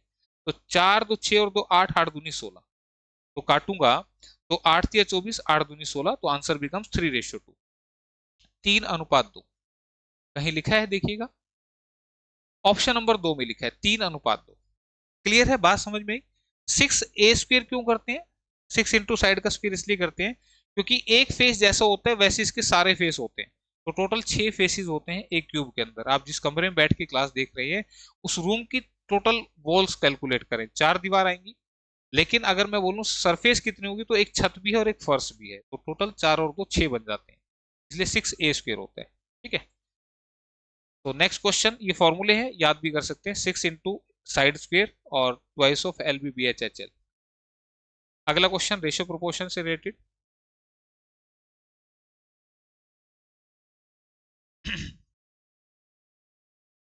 हाँ जी, क्वेश्चन क्या कह रहे हैं?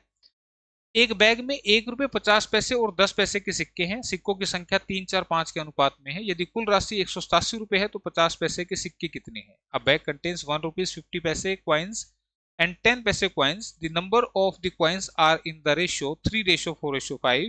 If the total amount is 187, तो 50 पैसे के कॉइन। देखो क्वेश्चन है कितनी देर का, पहले ही देख लेते हैं। कॉइन कौन से हैं? 1 रुपए का, 50 पैसे का और 10 पैसे का। ठीक है, और इनका जो संख्या है उसका रेशियो है 3, 4, 5। ये रेशियो दे रखा है। ठीक है, 3, 4, 5, यानी कि एग्जैक्ट वैल्यू नहीं है, रेशियो दे रखा है। तो 50 पैसे के सिक्के पूछ रहे हैं, यानी कि 4 का मल्टीपल पूछ रहे हैं। तो 4 का मल्टीपल अगर देखूंगा तो यहां पर ये भी 4 से कट रहा है, ये भी 4 से कट रहा है, और ये भी 4 से कट रहा है, यानी कि इन तीनों में से कोई एक आंसर होगा। लेकिन अब इसको सोल्व करना सिखा देते हैं कि कैसे इसको सोल्व करते हैं। ठीक है, सोल्व कैसे करना है देखो। अब इस टाइप का कभी भी क्वेश्चन आ जाए उसको कैसे करना है, थोड़ा सा प्रैक्टिकल करना है। कैसे प्रैक्टिकल करेंगे वो सुनिएगा। आपने पहले ये लिख लेने और इनका रेशियो लिख लेना है। बैग में कुल कितने रुपए हैं? 187 रुपए। कितने हैं? 187। तो आपने इससे ये बनानी है बस। अगर आपने इससे ये बना दिया तो क्वेश्चन आपका इजीली हो जाएगा सोल्व। कैसे? अगर मैं आपको ये बोलूं, सिंपल सी बात सुनना मेरी, अगर आपको मैं बोलूं कि आपकी पॉकेट में 1-1 रुपए के 3 सिक्के हैं, 1-1 रुपए के 3 सिक्के हैं, तो आपकी पॉकेट में कितने रुपए हैं? तो आप कहेंगे सर हमारे पास 3 रुपए हुए। ठीक है, मैं कह दूं आपके पास 50-50 पैसे के 4 सिक्के यानी कि 4 अठन्नियां हैं, तो कितने रुपए बने? 2 रुपए। क्यों भाई, 2 अठन्नियां मिलके 1 रुपया बनाएंगी, तो 4 अठन्नियों से 2 रुपए बन गए। 10-10 पैसे के 5 सिक्के यानी कि 50 पैसे आपके पास यहां पर है, तो इसलिए मैंने इसको 0.50 लिख दी। 50 पैसे हो गए ना, और ये सारे मिलकर बने आपके 187 रुपए। तो 3 2 5 और 5.5, 5.5 की वैल्यू जो है वो आपकी 187 है। 5.5 ऐसे लिखो या ऐसे लिखो, दोनों बात बराबर है।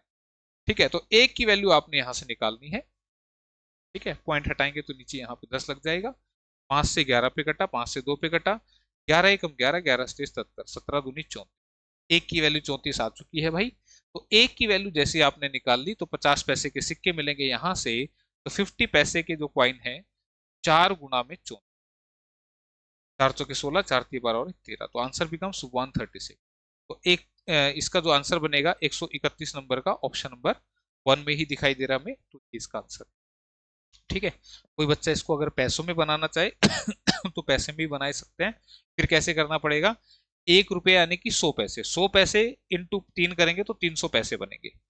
1 रुपये में 100 पैसे होते हैं ना, 100 पैसे गुणा 3, 300 पैसे। 50 पैसे गुणा 2, 200, सॉरी 50 पैसे गुणा 4, 200 पैसे। 10 पैसे गुणा 5, 50 पैसे। ठीक है, फिर इधर रुपए के भी पैसे बनाने पड़ेंगे अगर आप पैसे में लेके चलो। तो 300 पैसे ये, 200 पैसे ये, 50 पैसे ये, तो 550 पैसे की वैल्यू 187 गुणा 00, 1 पैसे की वैल्यू निकाल लेना, जो भी आएगी उसको इससे मल्टीप्लाई कर देना, आंसर आ जाएगा। ठीक है भाई, क्लियर है? होप सो आपको ये क्वेश्चन समझ में आ गया होगा। ठीक है, नेक्स्ट क्वेश्चन आपका।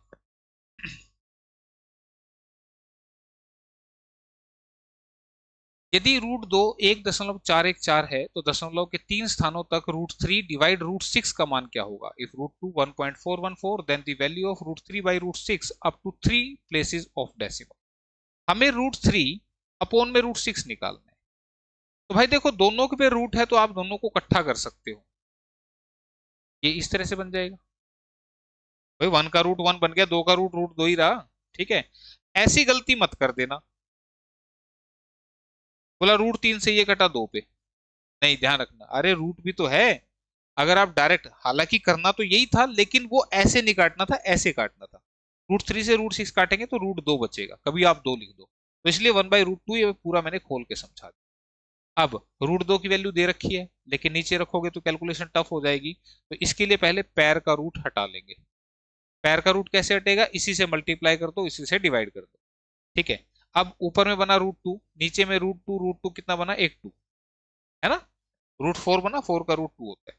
अब इसकी वैल्यू अब रखनी है जो दे रखी है, अब रखो वैल्यू, नीचे 2 है तो सोल्व करेंगे। 0.2 सत्ते 14, 0 2 सत्ते 14, 0.707 ये बनेगा। कहीं लिखा है तो देख लो एक बार, आंसर ऑप्शन नंबर 4 में लिखा है 0.707। ठीक है, आगे समझ में। अगेन कोर्स का डायरेक्ट क्वेश्चन है, ठीक, करवा रखेंगे सारी टाइप।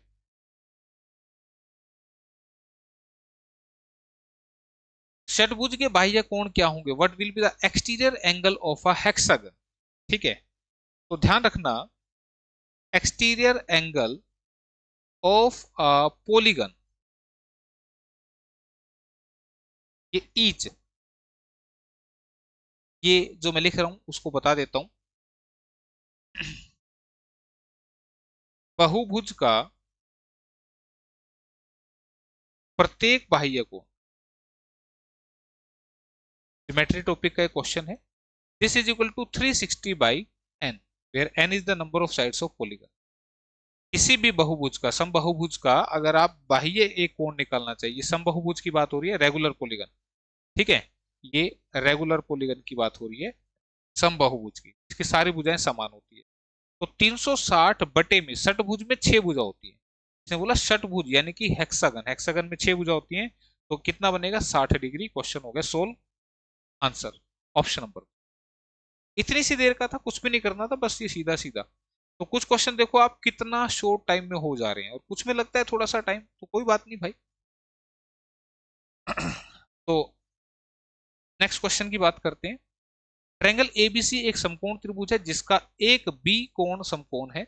यदि ए बी 5 है, बी सी 5 है, तो ए सी का मान क्या होगा? ABC is a right angle triangle, right angle at B, if A B 5 and B C 5 then A C is. तो सबसे पहले तो ये ट्रायंगल आपको बना के दिखा दी जाए। दिस पॉइंट इज बी, यानी कि यहाँ पर 90 डिग्री है, आप इधर ए लें इधर ले कोई फर्क नहीं पड़ता, तो ए बी सी हमें सीक्वेंस में।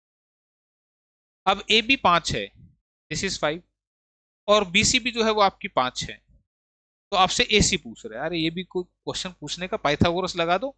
दिस इज 5 का स्क्वायर प्लस 5 का स्क्वायर। पाइथागोरस थ्योरम कहती है कि p square plus b square equal to h square, ये पाइथागोरस थ्योरम है भाई। This is perpendicular, this is base and this is hypotenuse. तो बड़ी साइड निकालने के लिए इसका स्क्वायर प्लस इसका स्क्वायर करके रूट ले दो। 25 25 50, 50 का रूट, इसको आप बोलेंगे 25 दूनी 50, 25 का वर्गमूल 5, 5√2। ठीक है तो 5√2 आंसर आ गया। ऑप्शन देख लेते हैं। अब ऑप्शन में कहीं भी 5√2 नहीं लिखा हुआ, कोई बात नहीं, नहीं लिखा हुआ तो आपको पता है √2 इज 1.414, मल्टीप्लाई कर दो। 5 चौके 20, 5 के 5 2 7, 5 चौके 20, 5 के 5 2 7, तो 7.070 यानी कि ऑप्शन नंबर 4। ठीक है ना, यहाँ पे 0.07 देखो नजदीक ही है वैसे ऑप्शन तो, लेकिन इसमें 0.07 आ रहा है, तो ये राउंड ऑफ करके बन रहा है यहाँ पे, तो आंसर ऑप्शन नंबर 4 रहेगा। ठीक है, तो ये करना था आपने इसमें, बिल्कुल इजी क्वेश्चन दिया हुआ था। अगला क्वेश्चन पूर्ण वर्ग बनाने के लिए, ठीक है, आई थिंक 9th क्लास का एक टॉपिक का क्वेश्चन है ये। यदि व्यंजक x plus 1/4 root x plus ए स्क्वेयर एक पूर्ण वर्ग है तो a का मान क्या होगा? The expression x plus 1/4 root x plus A square is a perfect square, then what is the value of a? देखो भाई काफी अच्छा क्वेश्चन है। क्या करना है आपने, यहाँ पे ये जो दे रखा है आपको, this is x plus 1/4 root x plus में ए स्क्वेयर, ऐसा दे रखा है। और यहाँ एक दो तीन टर्म आ रही है, और तीन टर्म कब आती है? जब मैं a प्लस बी का स्क्वायर करूं। इसको a छोटा ना लेके बड़ा लो, क्योंकि यहाँ पे भी ये लिखा हुआ है ना। अगर मैं बोलूं this is a plus b का स्क्वायर, तो ये क्या बनेगा? This is a square plus, ये तो सभी को पता होगा ना फॉर्मूला तो, क्लियर है। देखो यहाँ तीन टर्म थी, तो मुझे तीन टर्म में परफेक्ट स्क्वायर, ये परफेक्ट स्क्वायर बना ना, a प्लस बी का होल स्क्वायर, तो this is equal to a square plus b square plus 2ab, ऐसे याद रख रखा आपने, तो मैंने 2ab इधर लिख दिया। तो अब जस्ट कंपेयर करा दो किसको, कोरोस्पोंडिंग वैल्यूज को, इसको इससे करवाओ, इसको इससे करवाओ, और इसको इससे करवाओ, और ए और बी की वैल्यू निकाल लो। तो यहां से अभी हमसे पूछ रहा है किसकी, ए की वैल्यू, ये ए की वैल्यू कंपेयर से मिलेगी कैसे? आप मुझे बताओ, अगर ए स्क्वेयर को मैं कंपेयर कराऊंगा एक्स से, तो ए की वैल्यू क्या बनेगी? तो तुम कहोगे ए की वैल्यू स्क्वेयर हटेगा, इधर रूट एक्स बन जाएगा। वो दिक्कत है इस बात में, भाई ए स्क्वेयर एक्स के बराबर है कंपेयर करवाने से, ठीक है। तो ए की वैल्यू बनी रूट एक्स, यानी कि अगर मैं यहाँ रूट एक्स रख दूंगा ना, यहाँ रूट एक्स रख दूंगा, तो ये ऐसा दिखेगा, फिर रूट एक्स रखूंगा स्क्वेयर से रूट कट गया। सिमिलरली बी स्क्वेयर किसके बराबर है? ए स्क्वेयर के बराबर, तो मैं कह सकता हूँ बी ए के बराबर हो गया। बी किसके बराबर हो गया? ए के बराबर। क्लियर है यहाँ पे? अब बी ए के बराबर हुआ, तो मुझे तो बी की वैल्यू ही नहीं पता हुई, अगर ए की वैल्यू बी है तो बी की वैल्यू निकालनी तो पड़ेगी। अब मुझे लिखना 2ab। अब मुझे यहां नहीं देखना, अब मैं देखूंगा 2ab, इसके हिसाब से देखता हूं। ए की वैल्यू क्या है भाई, देखो 2ab, ए की वैल्यू क्या है? रूट एक्स, और बी की वैल्यू क्या है? ए। ठीक है भाई, इज इक्वल टू, इसको कंपेयर कराया किससे? 1/4 रूट एक्स से। क्या ये बात आ रही है समझ में भाई? कंपेयर ही तो करा रहा हूं, 2ab इक्वल टू ये रखूंगा ना, तो 2ab की वैल्यू मेरे पास थी, मैंने रख दी, तो जैसी रखी रूट एक्स से रूट एक्स कट गया, और a की वैल्यू क्या बन गई? ये 2 नीचे आ गया, तो दिस इज 1/8। ए क्या बना? This is 1/8। क्लियर है? और हमसे ये पूछ रहा था ए की वैल्यू क्या होगी, तो ए की वैल्यू आ गई 1/8। अब ध्यान रखना, यहाँ पे ए का स्क्वायर आ रहा है, तो ए की वैल्यू जो है दिस इज प्लस माइनस 1/8, यानी कि मैं प्लस का 1/8 रखूंगा तब भी बात बनेगी, माइनस का रखूंगा तब भी बात बनेगी, क्योंकि स्क्वायर करने से वो प्लस ही हो जाने वाला है। देख ले, कहीं लिखा है ऐसा, ऑप्शन नंबर 2 में लिखा हुआ है। ठीक है, तो option 2 is the right answer. Clear है? तो परफेक्ट स्क्वायर बनाने के लिए ये मैंने आपको एक चीज बताई छोटी सी, जस्ट कंपेयर किया है, इसको इसके बराबर रखा। आप ये डायरेक्टली भी लिख सकते थे कि ए की वैल्यू रूट एक्स होगी, तब ये ऐसा बनेगा। ठीक है, नहीं फिर भी समझ में आया तो मैंने पूरा खोल के बता दिया। 2ab इक्वल टू ये रखा, इसमें से ए बी की वैल्यू रख दी, कैंसिल हो गया, काट दिया ए की वैल्यू। Next question. अगला क्वेश्चन क्या कहते हैं देखो,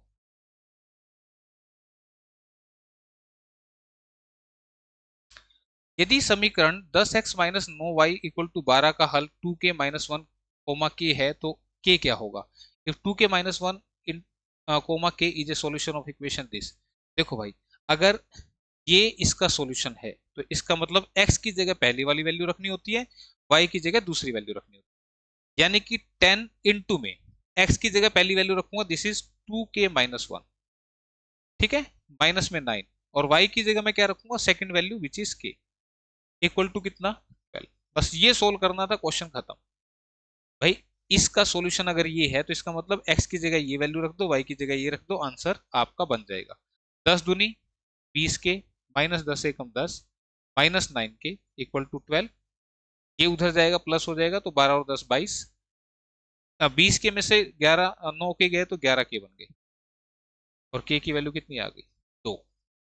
आंसर ऑप्शन नंबर 2। क्लियर है भाई? 136 का सेकंड। अगला क्वेश्चन,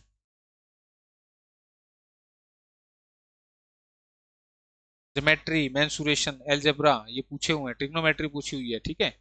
तो ए बी और सी एक त्रिभुज के तीन कोण हैं। यदि A minus B 15 degree, B minus C 30 degree है, तो ए बी सी की वैल्यू क्या होगी? A B C are three angles of triangle, A minus B 15, B minus C 30, A B C क्या होंगे? तो भाई इससे आसान तरीका, ऑप्शन से आसान कोई नहीं है।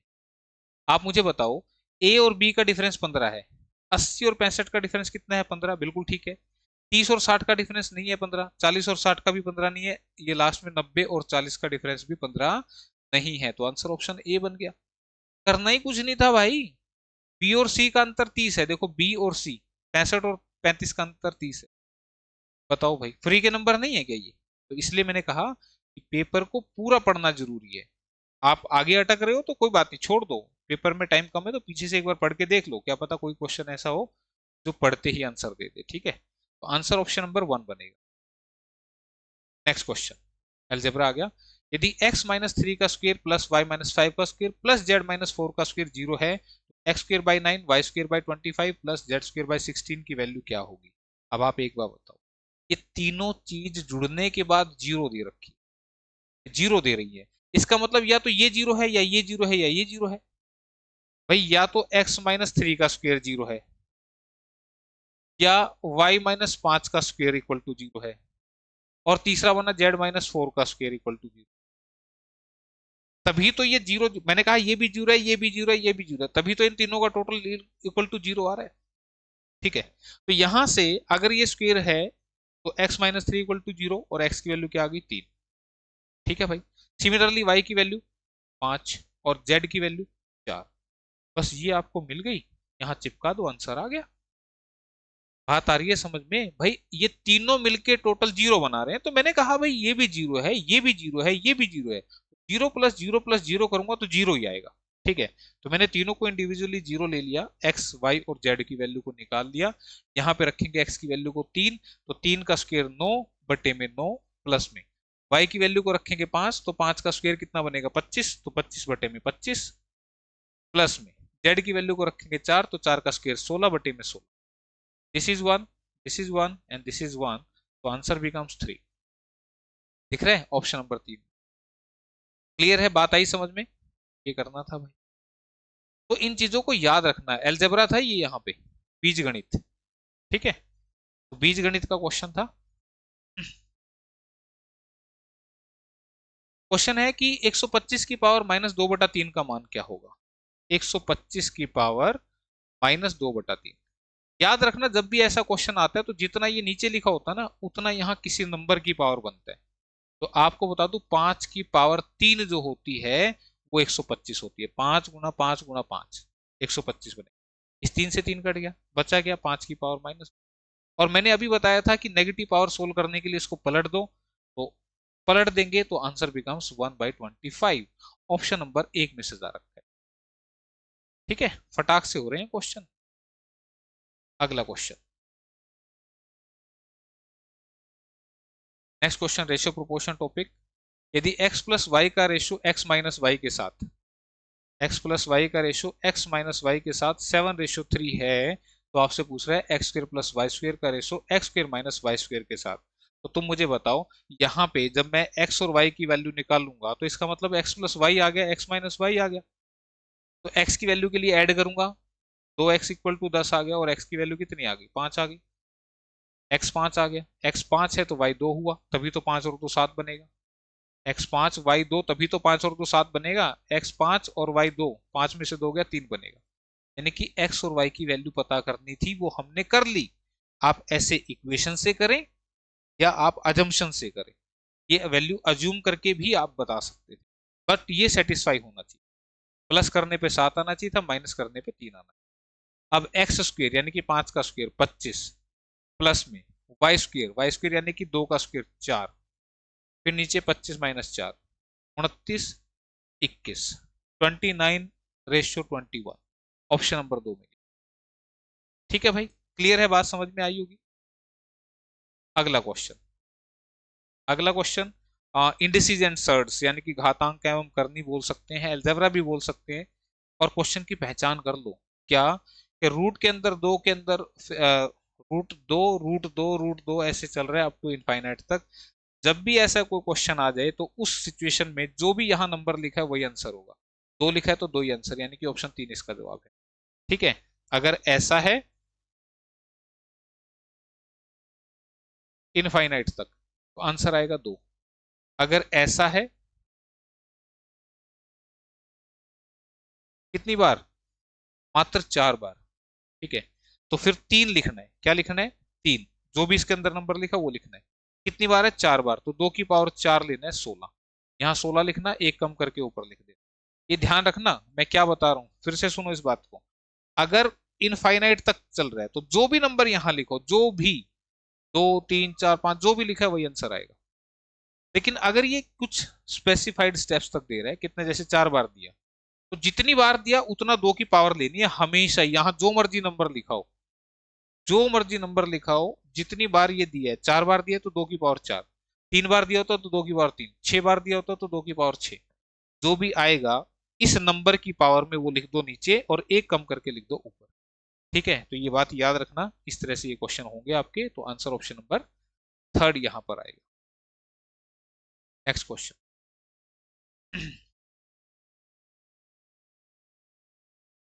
नेक्स्ट क्वेश्चन कोऑर्डिनेट ज्योमेट्री निर्देशांक ज्यामिति का है।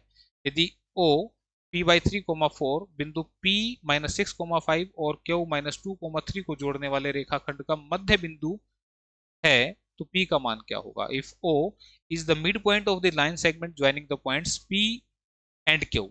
यानी कि क्या कह रहा है कि ये कोई एक पॉइंट है P जिसके कोऑर्डिनेट निर्देशांक है -6, 5 और ये कोई पॉइंट है Q जिसके कोऑर्डिनेट्स हैं आपके -2, 3 और इनको जोड़ने वाले इस लाइन का मिड पॉइंट है ये P जिसके कोऑर्डिनेट्स है, नहीं सॉरी, इसका नाम है O, इसका नाम है O जिसके कोऑर्डिनेट्स हैं p/3, 4। ठीक है भाई, तो यहाँ मिड पॉइंट फॉर्मूला लगाते हैं और मिड पॉइंट फॉर्मूला क्या कहता है कि ये प्लस ये, यानी कि -6 प्लस -2, तो ये माइनस ऐसे हो जाएगा, डिवाइड बाई 2 कर देंगे तो ये पहले वाला पॉइंट मिलेगा, p/3। ठीक है, मतलब क्या है कि अगर इसकी वैल्यू होती x1 y1, इसकी वैल्यू होती x2 y2 और इसकी वैल्यू होती xy, तो x की वैल्यू कैसे मिलती है, x1 प्लस x2/2 से, और y की वैल्यू मिलती है y1 प्लस y2/2 से। ठीक है, ये बात मैं यहां बता रहा था।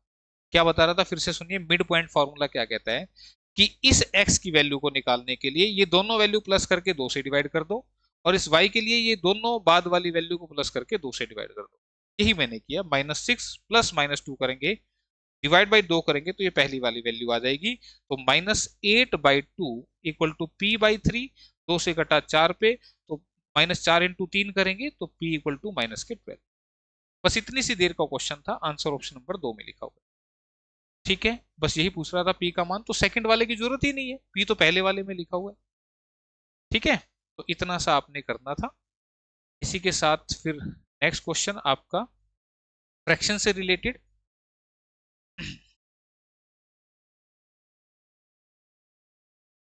कह रहा निम्नलिखित में से कौन से आरोही क्रम में, which of the following fraction is ascending order, are in ascending order. Ascending order का मतलब आरोही क्रम, मतलब छोटे से बड़े की ओर। मान लो एक फ्रैक्शन ये लिखा है और एक फ्रैक्शन ये लिखा है, इन दोनों में से कौन छोटा है कौन बड़ा है, उसके लिए एक तरीका फॉलो होता है क्रॉस मल्टीप्लाई का। यानी कि 7 दूनी 14, 3 पंजे 15, तो इधर 14 है इधर 15 है, तो इसका मतलब ये छोटा है और ये आपका बड़ा है। ये फ्रैक्शन छोटा है ये बड़ा है। ठीक है, तो ये असेंडिंग ऑर्डर भी आ गया, ये छोटा ये फिर बड़ा। ठीक है भाई, क्लियर है ये बात समझ में। तो ऐसे क्रॉस मल्टीप्लाई से आप दो फ्रैक्शन को चेक कर सकते हैं कि कौन छोटा है कौन बड़ा है। तो यहाँ पर हमारे पास ये 4 फ्रैक्शन है, कह रहा है इनमें से कौन सा असेंडिंग ऑर्डर में लिखा हुआ है, आरोही क्रम में लिखा हुआ है, यानी कि छोटे से बड़े की तरफ जो जा रहा है। तो क्रॉस मल्टीप्लाई करेंगे, देखो 14 सत्ते 98, इधर 98 आया, 11 निमे 99, इधर 98 इधर 99, बिल्कुल पहले छोटा है फिर बड़ा है, बिल्कुल ठीक है, यानी कि ये दोनों जो टर्म है वो बिल्कुल सही रखी हुई है। इसके बाद इन दोनों को देखेंगे, ठीक है, तो 13 नी में 117, ठीक है, और 14 अट्ठे 112, इधर 117 है, इधर 112 आ गया, 13 नी में 117, ठीक है, और 14 अट्ठे 112, तो पहले 117 112 यहां पर गलत हो गया, इसका मतलब फर्स्ट ऑप्शन इसका आंसर नहीं है। ठीक है भाई, अब यहाँ 14 गुना 11 करेंगे तो कैलकुलेशन हो जाएगी, ज्यादा मुश्किल नहीं है, बता देता हूं आपको। जब इसकी मल्टीप्लाई करेंगे तो 15 नी में 135, पहले नंबर पे 135 आ रहा है, दूसरे पे 14 गुना 11 करेंगे तो दिस इज 154, 154 बिल्कुल सही लिखा है।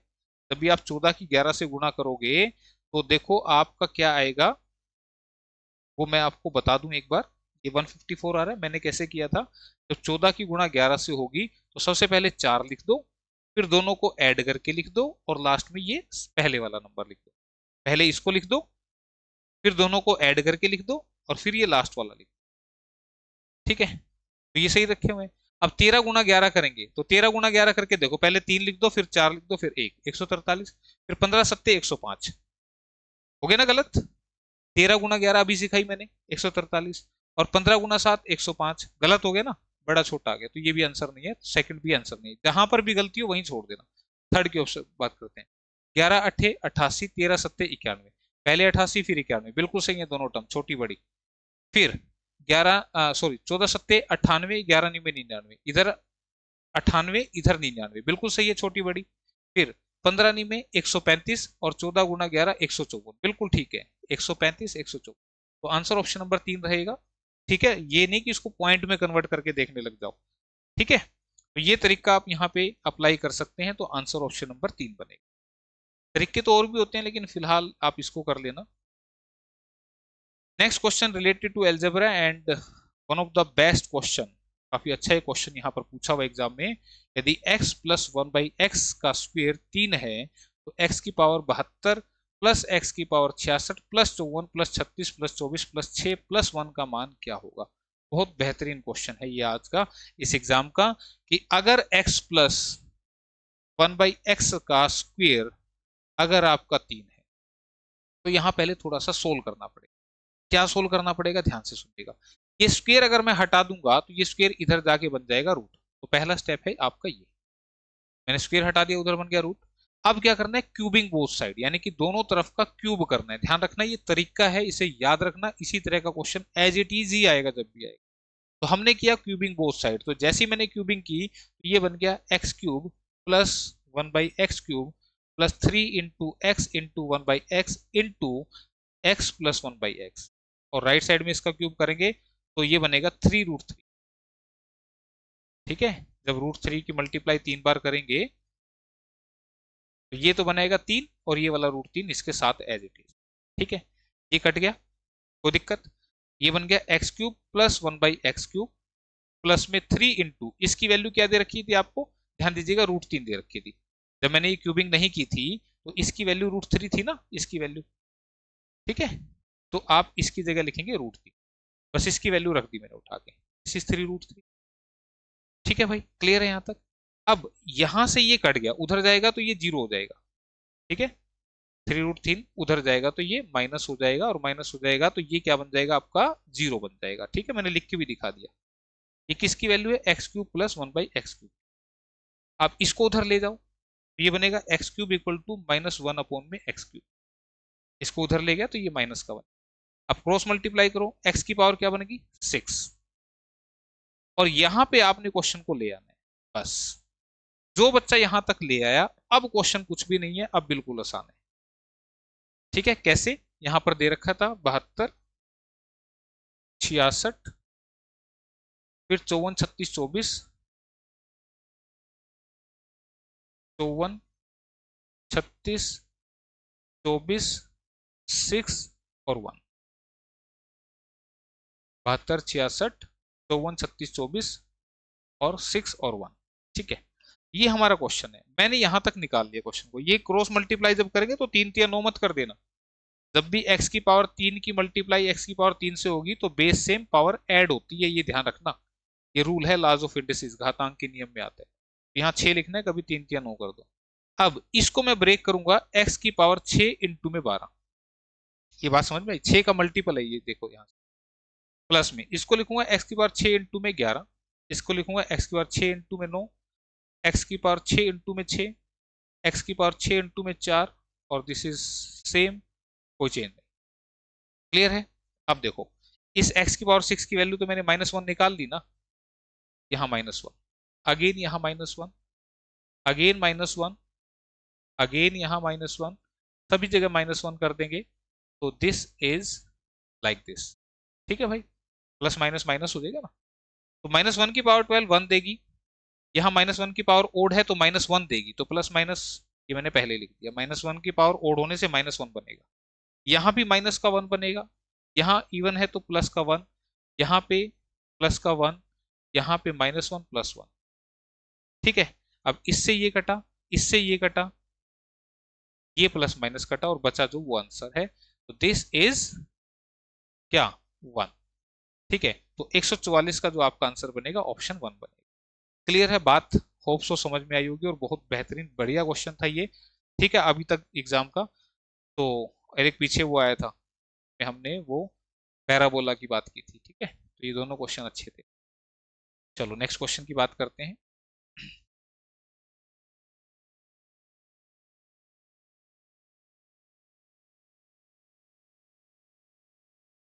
हाँ जी, क्वेश्चन है आपका, यदि x+1 और x-2 x³ plus A X square minus B X plus 6 के गुणनखंड हैं, तो a और b का मान आपको निकालना है।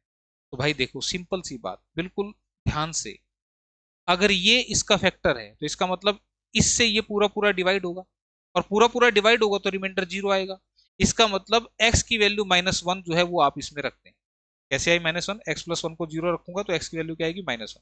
x की वैल्यू -1 इसमें रखूंगा तो इट बिकम्स -1 की पावर 3 प्लस a इंटू -1 का स्क्वेयर। डायरेक्ट लिखना है वैसे, इतना जो मैं लिख रहा हूं इतना नहीं लिखना, दिस इज इक्वल टू 0। तो -1 का क्यूब देगा -1, -1 का स्क्वेयर 1 बनेगा, 1 प्लस a, यहां से माइनस माइनस प्लस, और माइनस के 6 equal to a plus b, ये माइनस के 7 बन गए, उधर जाके प्लस के 7। ठीक है, यानी कि a प्लस बी 7 आना चाहिए। तो ऑप्शन में देखो, 2 और 3 5, 3 और 5 8, 5 और 3 8, 2 और 5 7, सिर्फ फोर्थ ऑप्शन से a प्लस बी 7 बन रहा है। ये आंसर है, दूसरे पोर्शन को रखने की आवश्यकता ही नहीं है।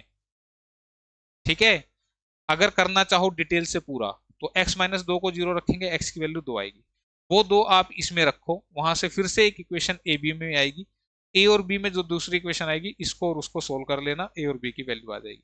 लेकिन काहे के लिए टेंशन लो, जब ए और बी की वैल्यू ऑप्शन से सीधी पता लग रही है, 2 + 5 7 बन रही है, तो फिर करके देखने की क्या आवश्यकता है, ऐसी पता लग गया ना। तो fourth option answer. Next question दिया गया है, angle POR equal to 3x and angle QOR equal to 2x plus 10। यदि POQ एक सरल रेखा है तो x का मान क्या होगा? गिवन है आपको एंगल POR और QOR। POQ एक सरल रेखा है, this is P, this is O and this is Q।